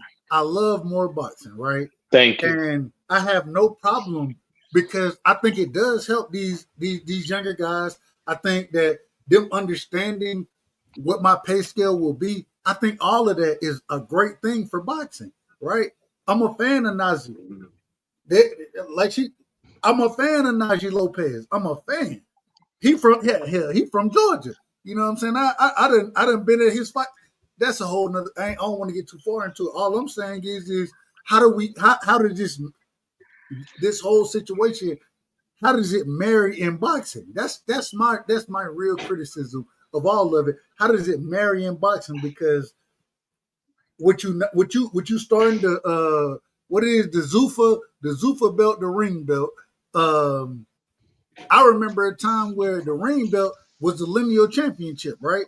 It was the time where it was number one versus number two in the division. That's what the ring belt was really about at that current moment in time. It's a little different now, in my opinion, but even with the sanctioning bodies, you have Okay. those. Oh, go ahead. I'm No, gonna no, get I'm sorry. long. I thought you were done. No, No, I no, no. I'm just gonna get long winded. Go ahead. no, no. Look, I think time will tell. Now, this could also flop. I mean, if they're not pulling in the TV ratings, then eventually it's going to disappear and it's going to be a failure. So it can go one of two ways. It could flop or it could be the shit. I You hope know, it does well. I hope it and if does it's the well. shit, if it's the shit, eventually everyone else is going to get on board because they're going to get on the gravy train. Like I I said, don't be think surprised they buy out Top Rank. I think there's a third opportunity in there. It becomes more like the pro box that we see. With pro box, one of the things we see, pro box, they force individuals to fight each other. And I love pro box fights because those are closer 50-50 fights, in my opinion, than we actually get to see with any other promotional company. I love them fights. My thing is I think that's it. I think it's gonna end up being more of a pro box, you know what I'm saying, than anything else. I think that's But probably the most comparable I'm thing, glad at least in the I'm glad you immediate. mentioned Pro Box. I'm glad I'm glad you mentioned Pro Box because there was a few guys from the DMV area that fought on Pro Box that didn't get no notoriety until they started fighting on Pro Box. Once they started fighting on Pro Box, now people start to know who they are. They start to realize, oh damn, these dudes can fight. But that's what I was saying. You got a lot of guys that can fight. They're not getting the exposure. So this league over here can very well give some exposure to some of these guys that actually can fight, but they're being hidden behind all of the quote unquote stars that we already know. They're being But hidden because people but only focus free. on the stars. This is the problem. I said we agree. We agree 100% there. My thing has always been how do you incorporate the big name? Because for us to understand and getting the best, It's fighting the not. best, how do you incorporate the big names? That's my problem. No, you're And not. It's not. You're hold on, not hold on, wait a minute. incorporating the Let me big finish. name. Let me finish this. Hence the reason I brought up Turkey, and I was like, hey, this is one thing when you get out of uh, uh, uh, the Dana White TKO system, you can move to that Turkey system. You know what I'm saying? And you can be on them big cars, and then that I think that's where we get the best fighting the best. I don't think the best No, fighting the see, best is gonna happen and I'm talking about now. In 5 years from now, 10 years from now, depending on how this system or how this league happens, we may get that. But at this current moment in time, we're not going to get that anytime soon. And I don't know. I just Doug, see that's the problem, Doug. That's the problem. You want this to be a success right away. No business is a success. Agree. No business is a success right away. You have within the first 3 years, most business fail within the first 3 years. So you have to make it past that first 3 years in order to say, okay, yeah, this business is actually going to be a success. So you're expecting when they start this TKO league that it to be a success right away. No, they're going to build it. It got to build. It got to get some kind of steam behind it. They're going to build these fighters, and once they start building these fighters and people start to get to know these fighters, that's when the success is going to come in, if it ever takes off. I'm not saying that it will, but if it ever takes off, that's when it start to take off. When they start building these fighters. Hold on, Freak. Out there. I grew up in a microwave society, man. I ain't lying to you. I'm an 88 baby. I grew up in a microwave society. And yep, you absolutely right. I want it now. Yeah. I want it now. And that's the mindset. That's my downfall. That's probably my downfall. That's today's world. That's today's world. Attention span is shorter than it's ever been. So you better hit the boot. You want the best fight now. The best fighters are not going to be in the TKO league. You still going to be asking for the best fighters to fight each other in this league. They're not going to be over in the TKO league. So you ain't got to worry about the best fight the best over in the TKO league, because the best fight the best is still here. The guys that you know are the best guys, they're still here. So you still going to be waiting for these guys to fight each other while these guys are fighting each other, building their name. I gotta tell you, I gotta say this real quick. So, if you don't mind, and I ain't gonna say you don't owe me nothing. You don't owe me nothing.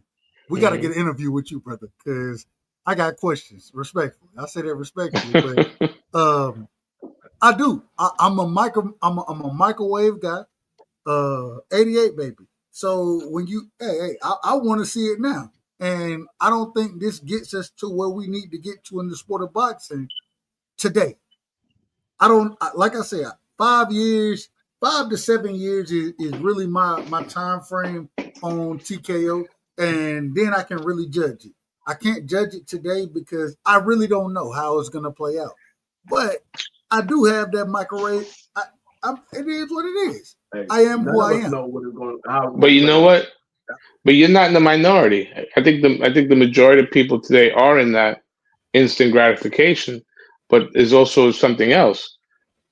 Okay, now what about next? What's next now? So it's a short attention span, and okay, this is great. Okay, give me some more. So there's also that aspect. I think they are going to have to hit the floor running to grab people's attention. Like D said, it is in the first 3 years, it's going to succeed or fail. And hey, there's more content. Like this weekend sucks. There's nothing to watch. There's no fights. Hopefully they fill that void of these shitty weekends. So. Hey man, I'm glad you brought that up, because that's what I was thinking about before, and I lost my train of thought. But that's where boxing failed when they took Friday night fights off of TV. They took Tuesday night fights off of TV. Yes. That's when boxing started failing, because that's when everybody was watching boxing. We was able to see fights on Tuesday. Tuesday on ABC. Tuesday on ABC. Yeah, hey, that was the greatest that we ever had. USA. Yep. And then we was able to see fights Friday and Saturday. And then when they took away Tuesday and Friday, we were like, dang, we got to wait all the way until Saturday to see a fight. And so now people get anxious. They start talking. That's when social media started having these daggone wars about who they believe is going to win this fight, who they believe is going to win that fight. Like Socrates said, people are in the microwave stage nowadays. When Bud Crawford finished his fight with Canelo, the very next day, the question was, what's next for Bud Crawford? The man didn't even get a chance to celebrate his daggone win. And I'm Right. already asking what's next for Bud Crawford. Shout out to Bud Crawford, man. Shout out to Bud. Well, guys, I mean, this was a great conversation. I thought this was a great topic to talk about since, like you guys just mentioned, nothing really going on this weekend in the world of boxing. You know, but yeah, great discussion. I mean, apologies to you, TD. Apologize. no, what are you apologizing for? This was great. Listen, if we all agreed on the same thing, then the show would be boring. Like it's always good to hear another perspective. You know what I'm saying? So like, and you know what? You may not be necessarily wrong. I mean, I think you may be wrong, but you may be right, and we may be wrong. So like, let's see what happens. And I think this was a great discussion. And you know, being for what it is this weekend. I mean, we got baseball, we got football, we got college football. Sock does not have baseball. On contraire, I can always root against. Go Blue Jays. Oh, that's right. Man, hey, fuck the Braves, man. Sock is a Fuck the glorified Braves. hitter. Can I say fuck the Braves? Even though I love them, I love the Braves. Fuck 'em. Fuck 'em. Hey, but you know what? Dub. You know, Socrates is a Boston Red Sox fan, and I thought he was a Met. Hold on, is he? I thought he was a Mets fan. no, you know, he's a No. Bostonian. Nah, Like he's a he's, Red you know, Sox fan. born and raised in the Bronx, and he likes the Boston Red Sox. Crazy, and he likes the Yeah, he a Boston Boston Red Celtics, Sox fan. How you Boston like Boston? Bruins. He likes the He Boston like the Boston Bruins. Celtics as well.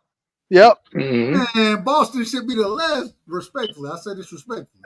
Matter of fact, I don't think that You I should don't never think that love. there's a You single. can't. How you Now love that Boston? now that I'm thinking about it, I don't think there's a single New York team that Sox like. No. No. I swear to God. I mean St. John's. I mean college wise, but Man, that's about it. security. I'm like the salmon. I go against the current. Look, I rock. Hold on. I rock with Syracuse. I rock with Syracuse because of Melo. Sock used to rock with Syracuse because I'm Yeah, a big Syracuse fan. I hit the transfer portal when Felipe came. Yeah, you did hit the transfer portal when Felipe came, but Soccer's a big Syracuse fan. I'm a big Syracuse fan, and being that you brought that up, Dub, you know, let me just Good mention it. segue.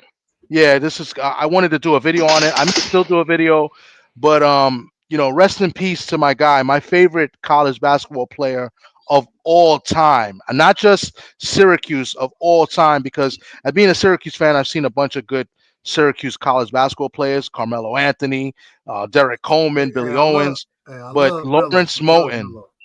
Lawrence Moten, my favorite college basketball player.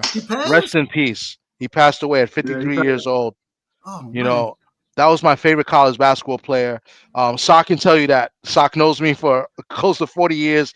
Lawrence Moten, that guy, he played all 4 years in Syracuse. They made the tournament 3 times.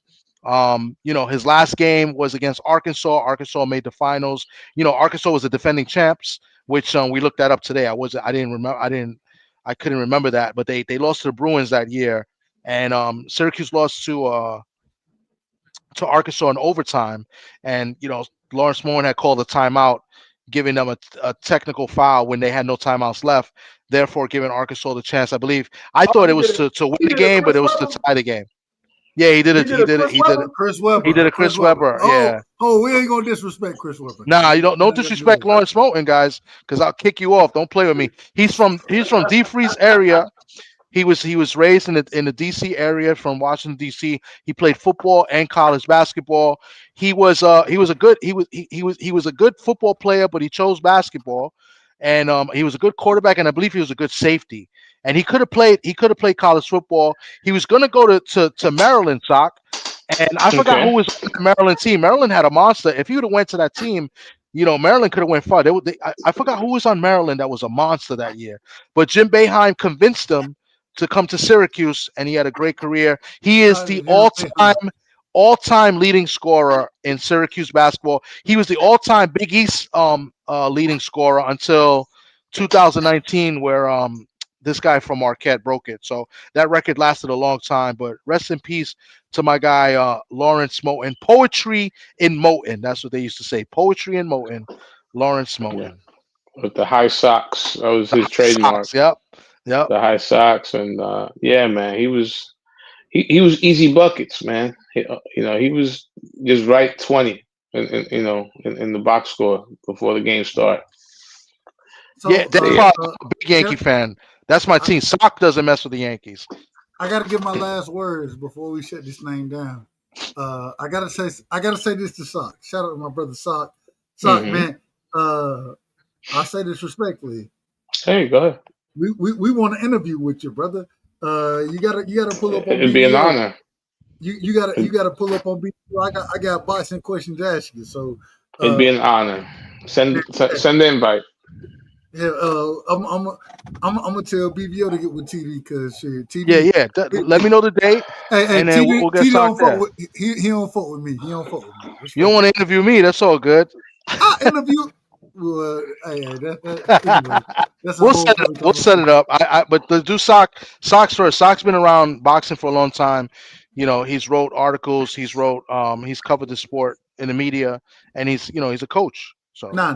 Hey, man, it's a pleasure. It's a pleasure to have the conversations with y'all, man. For me, even to be on the panel with y'all, man, it's special.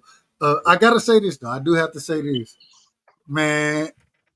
The greatest of all time from Syracuse, Melo. Melo is the greatest. no.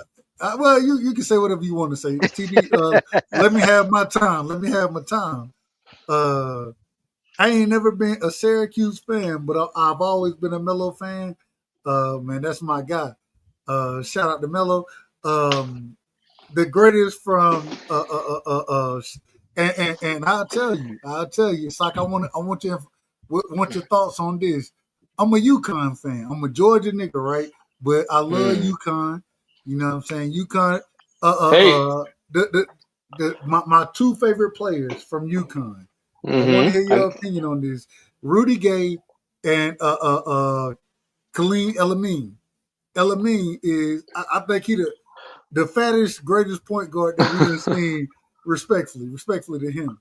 But Well, that was the greatness of Calhoun to get people to. If people don't know what UConn is in the fucking sticks. It's in the middle of like where the casinos are, with Foxwoods in Stores, Connecticut, and he got Rudy Gay, who's from the DC area, I believe, shout right, out to Rudy Maryland. Gay. Hey, one of the greatest. One of the greatest. Elamin from Minnesota. Facts.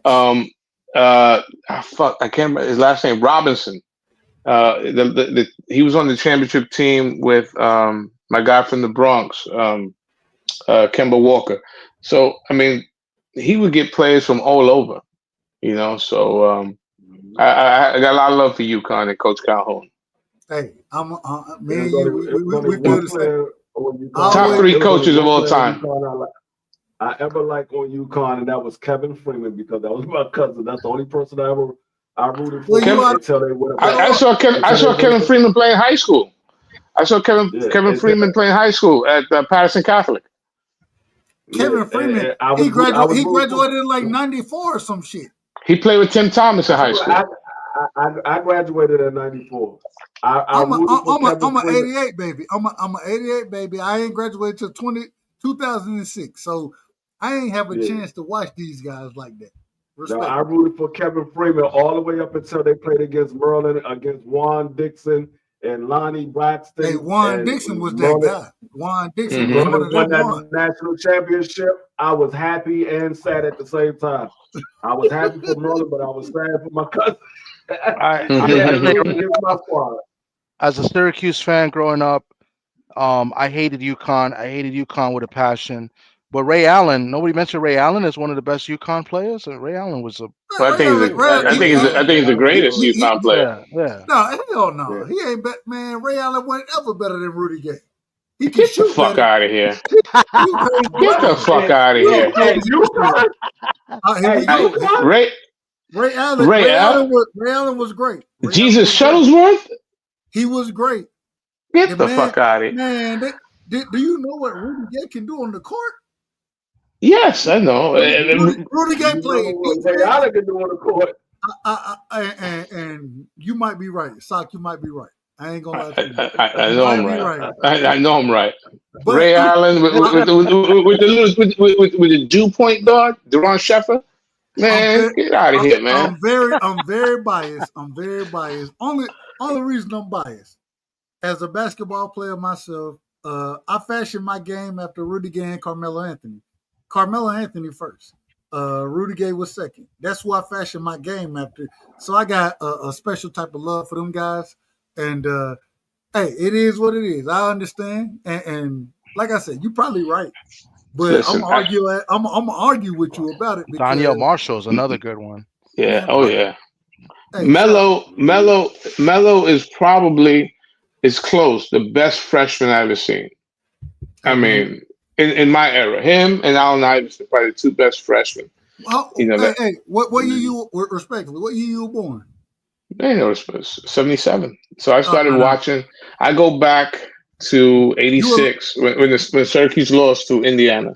I'm an 88 baby, so you 11 years older than me. You know more about the shit than I ever be able to speak on. So I love college basketball. I'm bowing out of this conversation. I'm bowing out of it. Hey, you got it. Real quick, just to segue to another sport.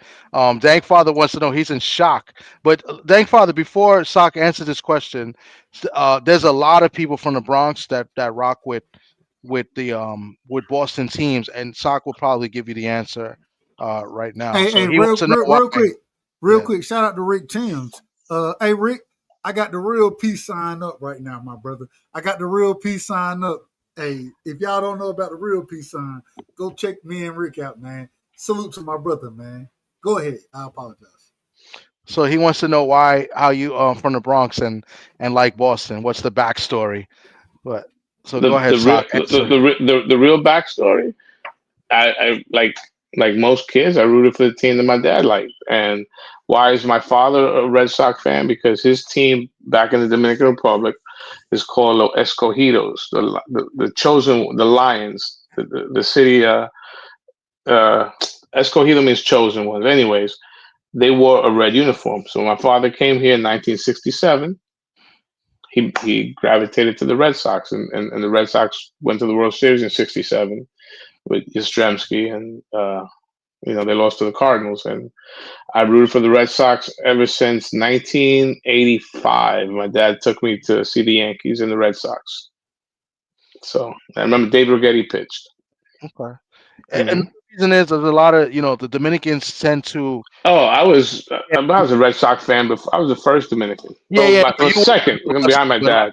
A bunch of Dominican fans that are like close to our age that time were or maybe a little bit younger, like the Red Sox fans, because they had good Dominican players. Like Manny Ramirez is one that comes to mind off the top of my head. Pedro Martinez. And I know I'm missing a few others, but yeah, that's so he's not the only Dominican guy that likes the Red Sox, but he gave his reason. But you didn't explain why you like the Celtics and the Bruins though. Well, there's a lot of DR is upset with the Red Sox because right now there aren't any Dominican players. After they traded away Rafi Devers, but that's a different conversation. Why do I like the Celtics? I've always liked. I don't know. I guess just. In the 80s, you got to pick one. I was always, Larry Bird was my guy. So, you ain't got to explain it. I'm a Georgia individual. I rock with Melo. I rock with Rudy. I'm a Cowboys fan.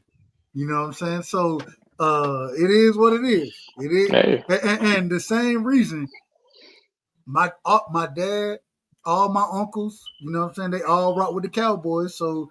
And I grew up in a time, being an 88 baby, I grew up in a time where the Cowboys were winning. So when I first figured out football, hell, the Cowboys was out there winning shit. So I done rock with them ever since. So I understand exactly where you at. I ain't mad at you.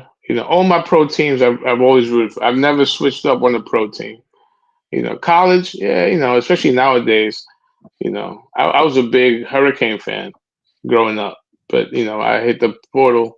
And I fucks with Notre Dame. He said, "I hit the portal." You heard him deep. He said, "I hit the portal." I hit the portal. I hit the portal before it was cool. You did. I've been an Irish fan for like 25 years. Yeah. But the Socrates I know from high school was a big time Canes fan. Oh yeah, they lost to fucking Ohio State. I was like, get the fuck out of here. Hey, hold on. That game was fixed. Thomas, I gotta ask you, Tom, because you always do this. Last week, did you have Notre Dame winning that game before the game started? Against Arkansas? Yeah. Of course. Yeah, Arkansas is not a good team. Notre Dame should be You favored for the be like, rest of the man, games this year. No, Because we play two tough teams. Our schedule's not that strong.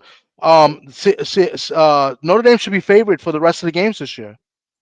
They got Boise tomorrow, right? Play USC. USC's not that Yeah, we good. got They're supposed to we got win. Boise tomorrow. They're supposed to We win got the rest Boise of the tomorrow. games. Yeah. So we better. I know we better win against Boise. I know that much. yeah. Didn't Boise get smoked by somebody? Yeah. I think the best game. I think the best game of the weekend is Texas Tech and Houston. That's going to be a good game. Yeah. Undefeated. I like Texas Tech. This is what you're going to see all day tomorrow. All day tomorrow. This is what you're going to see. Every time I go live, you're going to see Notre Dame up there. So you might as well take that daggone star and put a daggone. No, damn that. Hey, the real peace sign, man. The real peace sign. I gotta get my camera. I gotta get my camera together. I gotta get it together. But that's the real peace sign. Shout out to my brother, man. Shout out to Rick Sims, man. That's the real peace sign, right? Take that daggone. You need to take that star down and put a daggone eclipse up there because y'all team is going down. Shout out to Angie, baby, man. Shout out to my sister. Hey, Daniels is gonna play this week for Washington. Well, we ain't worried about none of that. We ain't worried about none of that. Yeah. Don't lose to the Jets. He trash anyways. Don't lose to the Jets, Dub. Hey, Dak Prescott is the MVP of the league right now. Y'all tell me I'm lying. Oh my God. Jesus. He's the MVP of the league right now. I'm gonna tell you who the MVP of the league right now. The same person that won it last year. He's the MVP right now. He's the front runner for sure. Security. The poster boy, the golden boy. I'm just being honest. We need security out here, man. He's the MVP right now. He's the MVP right now. Man, Dak Prescott is playing better than anybody you can name. Oh God, help! Hey, if CeeDee Lamb didn't have them alligator arms, they would have beat Philly. That's true.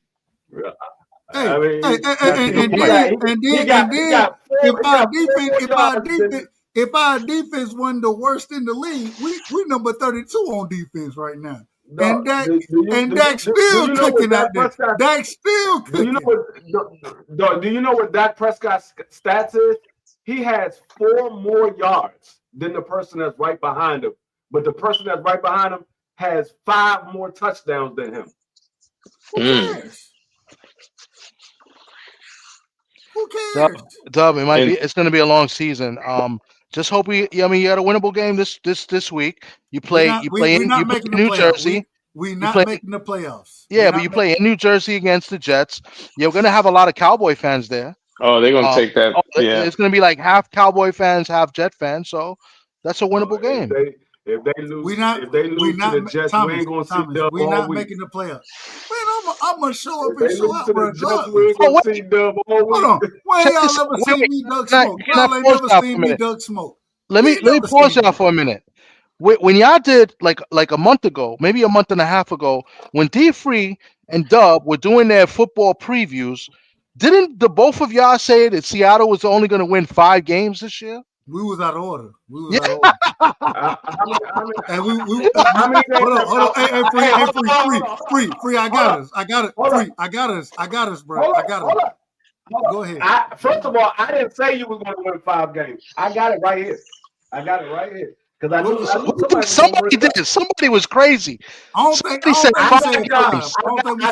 I got y'all winning 6 games. Okay. What I had? Hold on, free. What I had? You had them going 8 and 9. 8 and 9.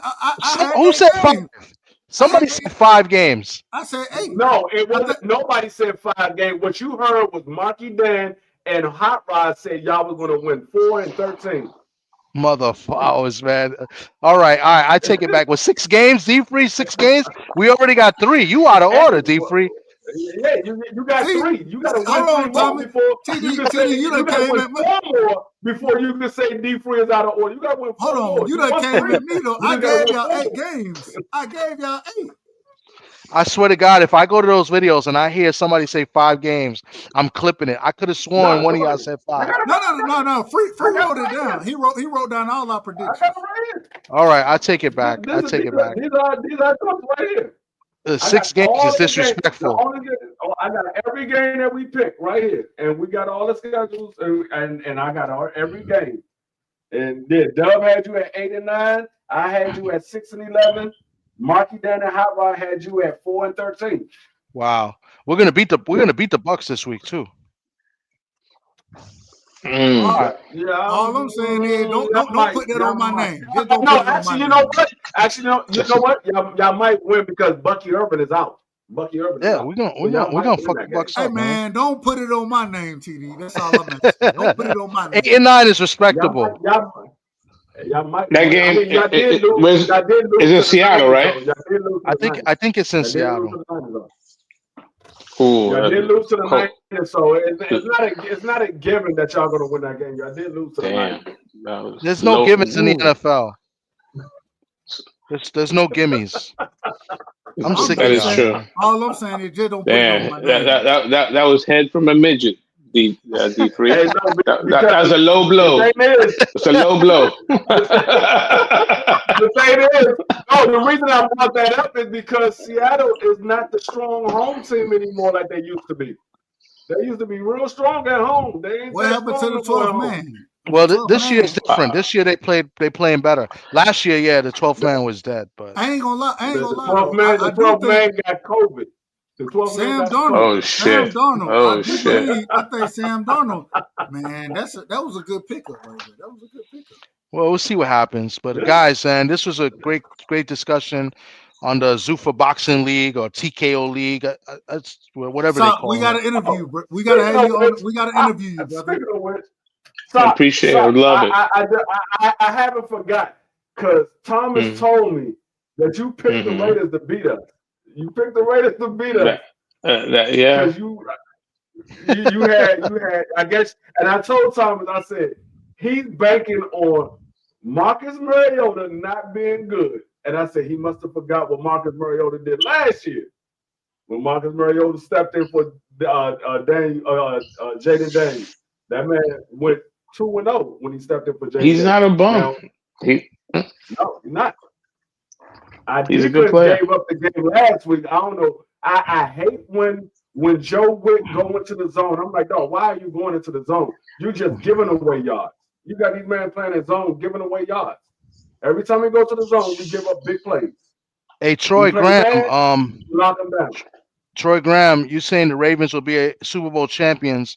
Is that in your season of John Madden this year? Because what are they 1-3 right now? And they are Lamar is hurt. I don't know. Lamar is out. Lamar's out. Yeah, he's out this week. He may be out next week too. And they're 1-3. Maybe you're talking about next year's Super Bowl champions. I don't see it this year, bro. Sorry to tell you. It's funny. They got their faith in Cooper Rush this week. Maybe this is the year that Baltimore has been one of the great franchises in the last 20 years. Maybe this is the year that they don't make the playoffs and there's a time for a change. You know? Yeah. At the 8th seed. You got Lamar Jackson going to be out. You got Derrick Henry having fumbling problems. And your defense is historically bad. I don't see how y'all going to the Super Bowl. Well, yeah, it's going to be a long year. I'm just going to tell you the worst defense be a long year for the Ravens. The worst defense in the NFL right now is the Cowboys defense, and it ain't even close. It's not even close. We have the worst defense. No, actually, y'all defense ain't the worst. Y'all the second worst because Cincinnati is worse than y'all. Are they? Yeah, they worse than y'all. Cincinnati hey, defense is way worse. shout out than to ours. Dak Prescott for being Superman, because if it weren't for Dak, we wouldn't have a chance out here. I'm just telling you the truth. You a So you wild think boy, Dub. do they miss Parsons? Hell yeah, we missed. Well, hold on. Well, wait a minute. So this is the craziest thing. This is the craziest thing. Sock, hey Sock. So Mm-hmm. I done argued for years, probably the last 2 or 3 years. I hate our run defense, right? I hated it. We got a good run defense. The problem is we can't stop nothing as far as the back end go. Anything down the field, we in trouble. And I probably I'd rather for you just to get big chunk plays versus just running it down our throat. And I'd rather for you to just have chunk plays, because at least that he got time. I'll take that over the big. I'll take that over the run game. But I will say the one thing I love about the trade with Michael Parsons, we got Kenny Clark, and Kenny Clark. He's been good. If you look at it now, we're a top 5 run defense. The problem is we're the worst pass defense in the league, the worst. And I think we will get better. I do think we will get better when we get healthy. I just don't know when we're gonna get healthy here. This coming week on the offensive line, we might be starting outside of Terrence Steele. Everybody else might be a replacement. I don't know who gonna play on the damn offensive line. They got so bad. That nigga Michael Parsons went to Green Bay, and he got about almost as many sacks by himself as your entire team got combined. I agree. Well, you're right on, Troy. It's only week 4. I mean, I mean, it's going to be tough. They got a backup playing this week, and Lamar may be out another week too. So, I mean, that's why we'll see what happens. It's a long season. Yes. There's a lot of parity in the NFL. If Dak stay healthy, if Dak stay healthy, I bet he the league MVP. This guy right here, we gotta close the show. Pass that shit. Yeah. Pass that. Stop being greedy. Whatever you smoking, pass that. Hey, stop babysitting. Pull up, so we can interview, because I got questions for you, my nigga. I got questions for you. You said if Dak Prescott stay healthy, he's going to be MVP. That's what you said, Doug? Absolutely. All right, Tom. I think that's a. Man, I think that's enough. Where's my golf clubs, man? I'm gonna have to kneecap these.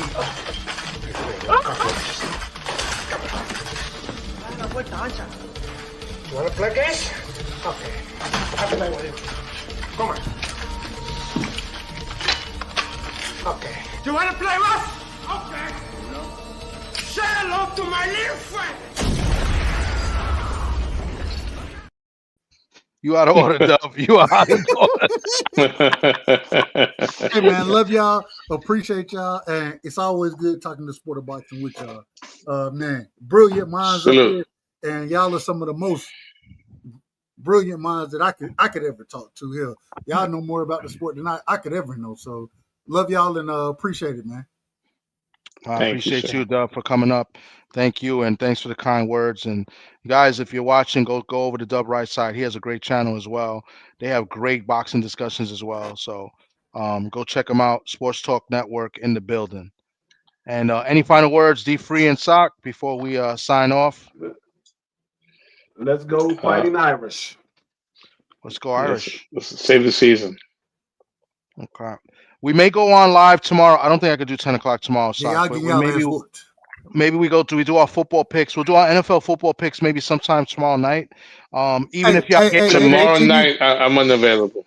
Okay, but maybe I'll text it to you. And I'll do a video. We'll go live. Do it. The only reason is, guys, is it's my daughter's birthday on Monday, and we're gonna celebrate Sunday. So TD, hold on, TD. I gotta say this. Let me make sure I'm accurate on what I'm about to say. But I believe me and you, we head to head right now as far as the picks that we making. Let me go to the standings. I believe we're both at first. I had a bad week last week. I knew I jinxed it by talking shit last week. Yeah, you were. That three. Oh, I got 3. I done picked 3 games in a man, nigga. 6 in a row. I had 6 in a row, not for anything. Respect. But then I went 1-2 last week. I hit on the Monday night game. I hit the Broncos, but let me just pull up the We app Yeah, and good. see who's I'm tied scoring for well. fourth right now. I'm tied for fourth place. Hey, me and TD, we tied for first. We tied for first. Yeah, I'll I'm tell you tied right for now, fourth. I think you're. I'm only 3 games back. I'm only 3 games back. I'm cool. I'm cool. Where's Worm at? Worm still owe somebody money. Did he pay? Did he pay his money? Oh man, I gotta hit him up. But yeah, week 4, Worm is doing his picks. He's third. He's 7. He's got 7 right. Me and you got 8, and that's through 4 weeks. So and D Free is 4th, tied for 4th with Sock, and I think that's my friend Malvin. Oh no, Malvin's got only 3. He probably stopped doing Yeah, it. He probably forgot to do it. Yeah. him and BBO only got 3 wins. Yeah, because BBO keeps forgetting to do his picks. So, Well, BVO, but yeah, BVO will be wrong anyway, so we ain't got no problem with that. He'll be wrong Marky anyway. Dan and B3 only got 1 win. But Marky Dan forgot to do his picks here. He's given his picks live, and he's done well. I wrote them down. He's actually done pretty good, Marky Dan. Not gonna lie. But we'll probably do it tomorrow. I got to see what time tomorrow we'll do it. But like Sunday is gonna be tough for me. I got the Colts, I got the Eagles, and I got Dallas. We don't want to hear it. We don't want to hear it. I might have to change that Dallas pick. I might have to change that Dallas. We staying away from your picks, man. We staying away from your picks. I might have to change that Dallas pick. I don't know. Hey, I never picked Dallas. Never. I'll tell you what, I like the Giants this week. I got Giants. I got the Giants and I got the Colts. I don't know. I might have to change that Dallas pick. I might have to go with Tampa Bay. You know what, D Free? That's why you've been losing. You keep picking against the Seahawks. I would go with Buffalo, but they're playing against New England. That might be a close game. They got minus 8.5. Bro, hold on, real quick. How good are the Jags? The Jags are 3-1 right now. How good are they? I think they're gonna get smoked. I think the Chiefs are gonna smoke them. Mm-hmm. This is what the Jags do every year. They start off good and then they fall apart. They do this every year. Yeah. But let's talk about it tomorrow. I want to go to sleep. Man, appreciate y'all.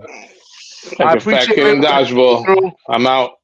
All right, appreciate everybody that came through and showed love, and we'll be back most likely tomorrow. I just don't know what time. And I got a couple videos I've been trying to put out. I just got to edit and stuff, but they come out when they come out, man. You know, it is what it is. But thanks for everybody coming through. Sock, D Free, Dub Right Side. We'll see you guys hopefully tomorrow.